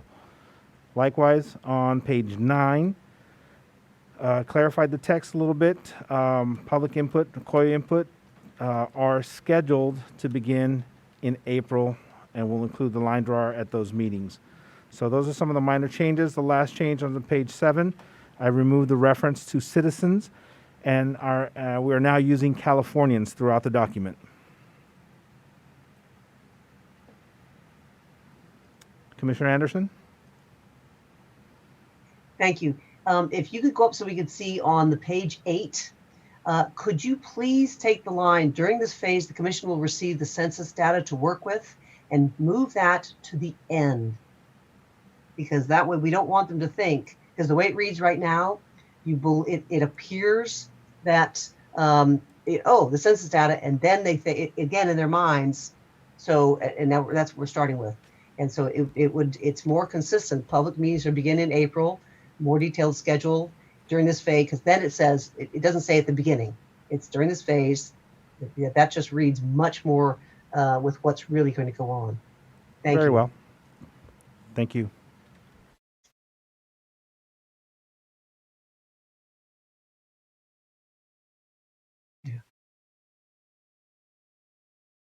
Yeah, I like it. I'm actually not seeing the screen, so if anyone else has any comments, I'm going to stop sharing for a second. Commissioner Fernandez? And then Commissioner Yee? No, I just, did you need a motion? Yes. Did the executive director? Okay, I'll make a motion to accept. This fluid document, how's that? Conceptual. Yeah, okay, conceptual. Yes. Commissioner Anderson? You second? I second. Commissioner Yee? Yes, on item 1 there, will not accept public comment. Can we insert on redistricting matters so it's more clear what isn't being accepted? I mean, I wouldn't want anyone to think they can't say anything, right? So let's keep it to the language that's actually in our rules. Very well. So I think we have to amend the motion, or? Commissioner Fernandez, do you accept Commissioner Yee's suggestion, the motion as amended by Commissioner Yee? And the second also as amended. Thank you. Any further discussion? Katie, can you invite in public comment regarding the outreach plan, agenda item 6, and the data management option number 1, agenda item number 16? Yes, Chair. Thank you. In order to maximize transparency and public participation in our process, the commissioners will be taking public comment by phone. To call in, dial the telephone number provided on the live stream feed. It is 877-853-5247. When prompted to enter the meeting ID number that is provided on the live stream feed, it is 976-7934-9222 for this week's meeting. When prompted to enter a participant ID, simply press the pound key. Once you have dialed in, you will be placed in a queue. To indicate you wish to comment, please press *9. This will raise your hand for the moderator. When it is your turn to speak, you will hear an automatic message that says the host would like you to talk and to press *6 to speak. If you would like to give your name, please state and spell it for the record. You are not required to provide your name to give public comment. Please make sure to mute your computer or live stream audio to prevent any feedback or distortion during your call. Once you are waiting in the queue, be alert for when it is your turn to speak, and again, please turn down the live stream volume. The Commission is taking public comment at this time on Agenda Item 6, Option 1, and Agenda Item 16. And we do not have any callers with their hands up. Thank you. We'll give it a minute for we'll give it a few minutes for pause. Okay.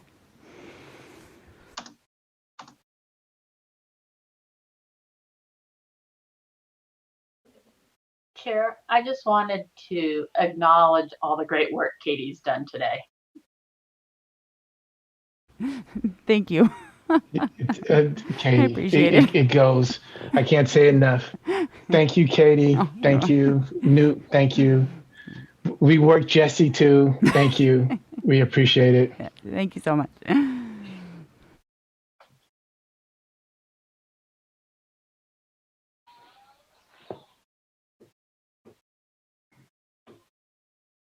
We're almost there, commissioners. We're working the problem.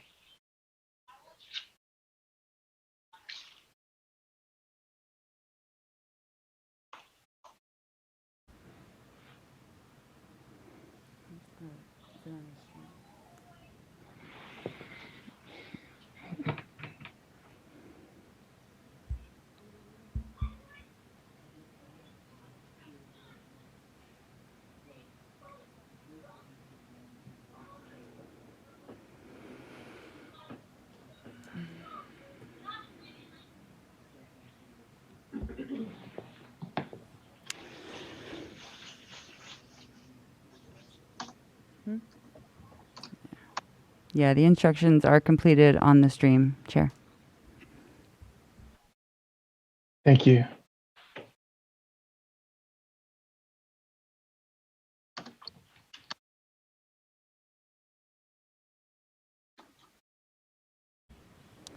We do have two callers in the queue, and we do have two callers in the queue. But they, you can press *9. They don't have their hand raised. No. Okay. Can you just give the hand raising instruction one more time? And if not, then we'll proceed. Yes. If you have called in and you are waiting in the queue, if you could press *9 to indicate you would like to share. Nope. Not right now. All right. Thank you. Ms. Sheffield, can you can you call the roll for a vote regarding agenda item number 6, in concept, the outreach plan by Deputy Executive Director Hernandez? Commissioner Toledo? Yes. Commissioner Turner? Yes. Commissioner Vasquez? Yes. Commissioner Yee? Yes. Commissioner Ahmed? Yes. Commissioner Akutagawa?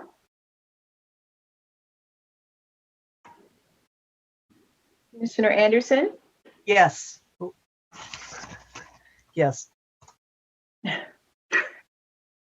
Commissioner Fernandez? Yes.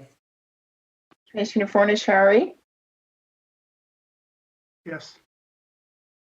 Commissioner Kennedy? Yes. Commissioner Lamont? Yes. Commissioner Sadwani? Yes. Commissioner Sinai? Yes. Commissioner Taylor? Yes. Motion passes.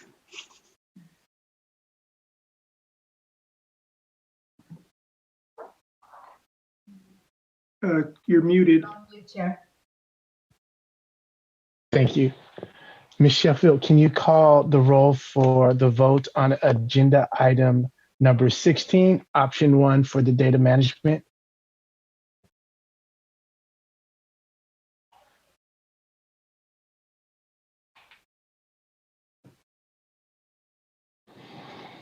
You're muted.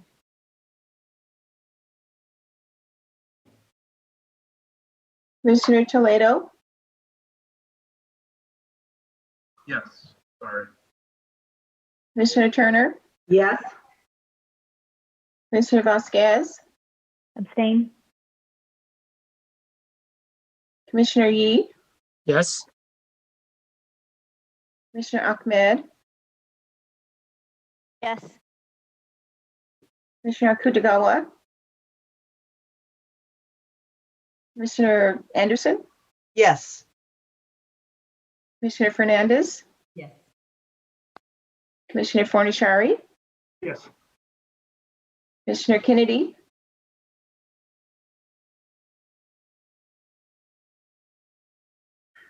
Commissioner Lamons, Yes. That was a yes for me. I was having problems unmuting. Sorry. got it. Commissioner Sadwani, Yes. Commissioner Sinai, Yes. and Commissioner Taylor. Yes. All right, motion passes. Thank you. Good work for everyone on their respective committees. Quickly, we want to address any future meeting dates and agenda items. When we left last, we had all of the February meeting dates intact. Our first subtraction was the March 3rd date, I believe. Do we have any other differences or additions? Quickly, how can we address our meeting dates?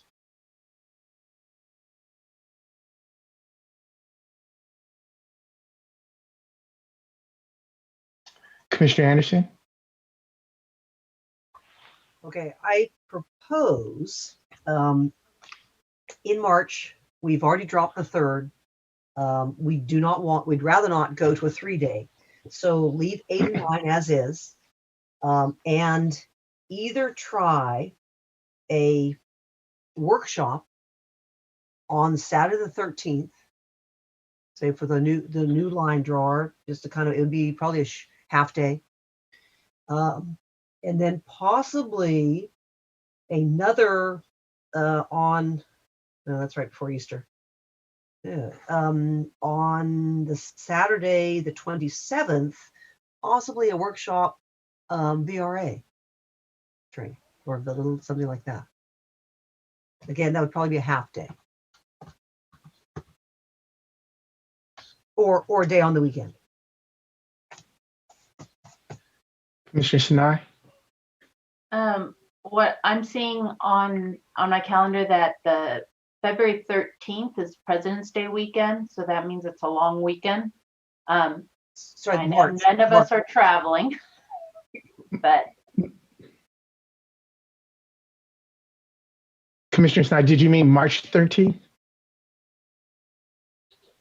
Our you did. February, I messed up. Sorry. no problem. The February calendar remains intact. Yeah. Sorry. Commissioner Sadwani, then Commissioner Lamont.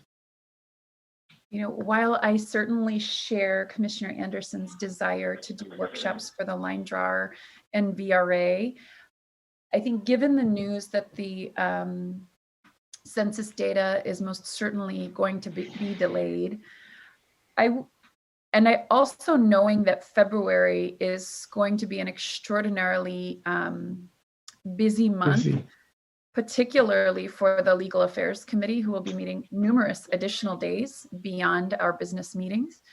I would like for the commission to consider holding off on those workshops until April. I don't think that there is any problem for us to wait. And then if it's on a Saturday, that sounds fine with me. I know we talked about just changing it up so that it's not always on the days, but I think that way it can lighten our load a little in March and give us just a little bit more breathing room because we do have that flexibility. Thank you, Commissioner Lamont. I echo Commissioner Sarwani's comments. Thank you. Any other questions or comments from commissioners? Commissioner Anderson? I agree with that, and I would actually almost even tend to propose that we might do a combo type thing on Saturday, April 10, which is after Easter, the week after Easter. So, if we want to what I would, yes, what I would propose is that, especially given what we might have on the outreach calendar, that we will come back at our next meeting and we can address perhaps going that far out to April. Does that sound acceptable to commissioners? All right. Brought in Mariano Rivera to get a save here. Wonder if we want to get rid of March. Commissioner Sinai. Oh, I'm sorry. I didn't realize I was unmuted this whole time.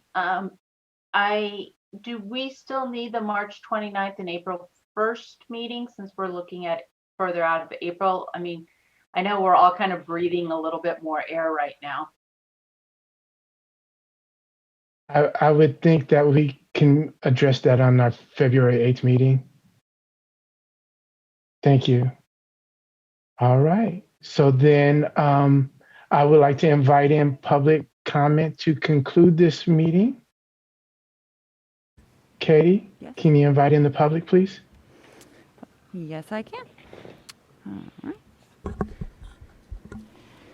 In order to maximize transparency and public participation in our process, the commissioners will be taking public comment by phone. To call in, dial the telephone number provided on the live stream feed. It is 877-853-5247. When prompted to enter the meeting ID number that is provided on the live stream feed, it is 976-7934-9222 for this week's meeting. When prompted to enter a participant ID, simply press the pound key. Once you have dialed in, you will be placed in a queue. To indicate you wish to comment, please press star 9. This will raise your hand for the moderator.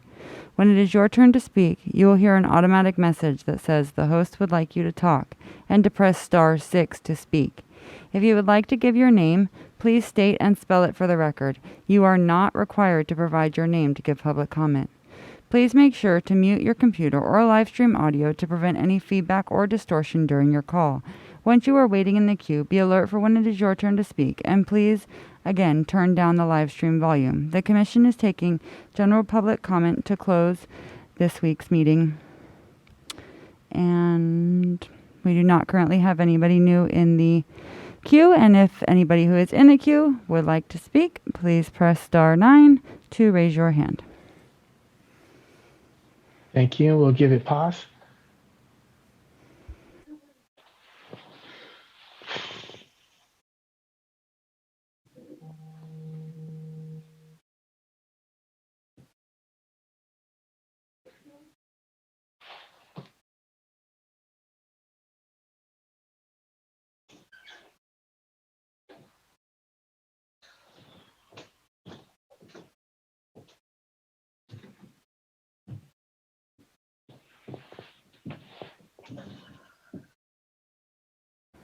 And we do have a caller. I think we have a caller.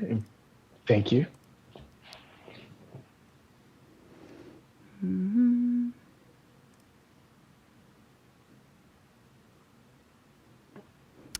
And the floor is yours. If you would like to share your name, please state and spell it for the record. Otherwise, share your comment. Yes, this is Renee Westa-Lusk again, and I just had a question regarding the flow chart. The flow chart for the yes, data go ahead. management system. Yeah. Ms. Veselak, please go ahead. Okay. Yeah, I'm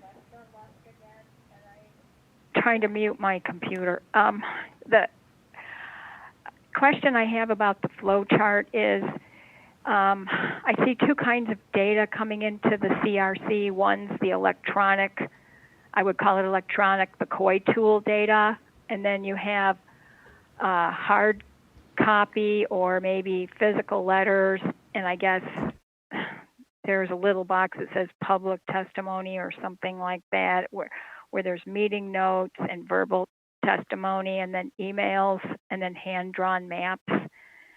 My only question is, are both kinds of data going to be treated equally the same? Because I only see line drawing for the non-COI tool, and is it assumed that because the COI tool, is that partly considered as an automatic line drawer, and so therefore there's no line drawing listed on that flow data chart, whereas I'm looking at it on the right side, it says line drawers arrow from the side where it's non-COI tool files. I guess I'm worried about equal treatment of data, that I would assume you'd still need some kind of line drawing even with the COI tool data that you'll be receiving.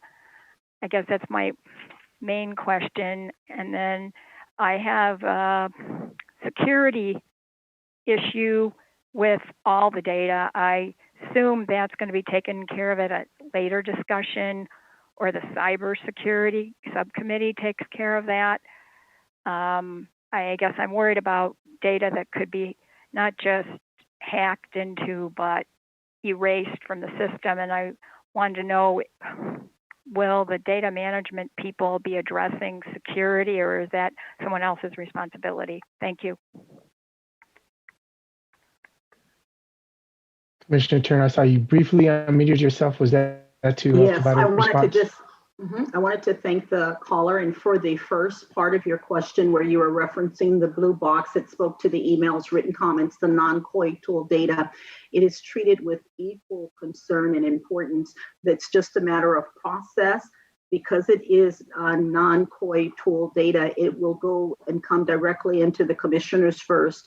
And then if you notice the line that goes down to a data management team, which will process it and ensure that that information is sent back through the reCAPTCHA, which is one part of the security piece, and then down into the COI tool for the line drawing, to be processed through the COI tool that'll go into the main database. Your second part of the question had to do with, I think, security. And for that, we have worked with our data security people throughout the process to ensure that it is a secure system. I don't know if Fornashari wanted to add anything additional to that, or if there was something else I left out, repeat it for me. Mr. Fornashari?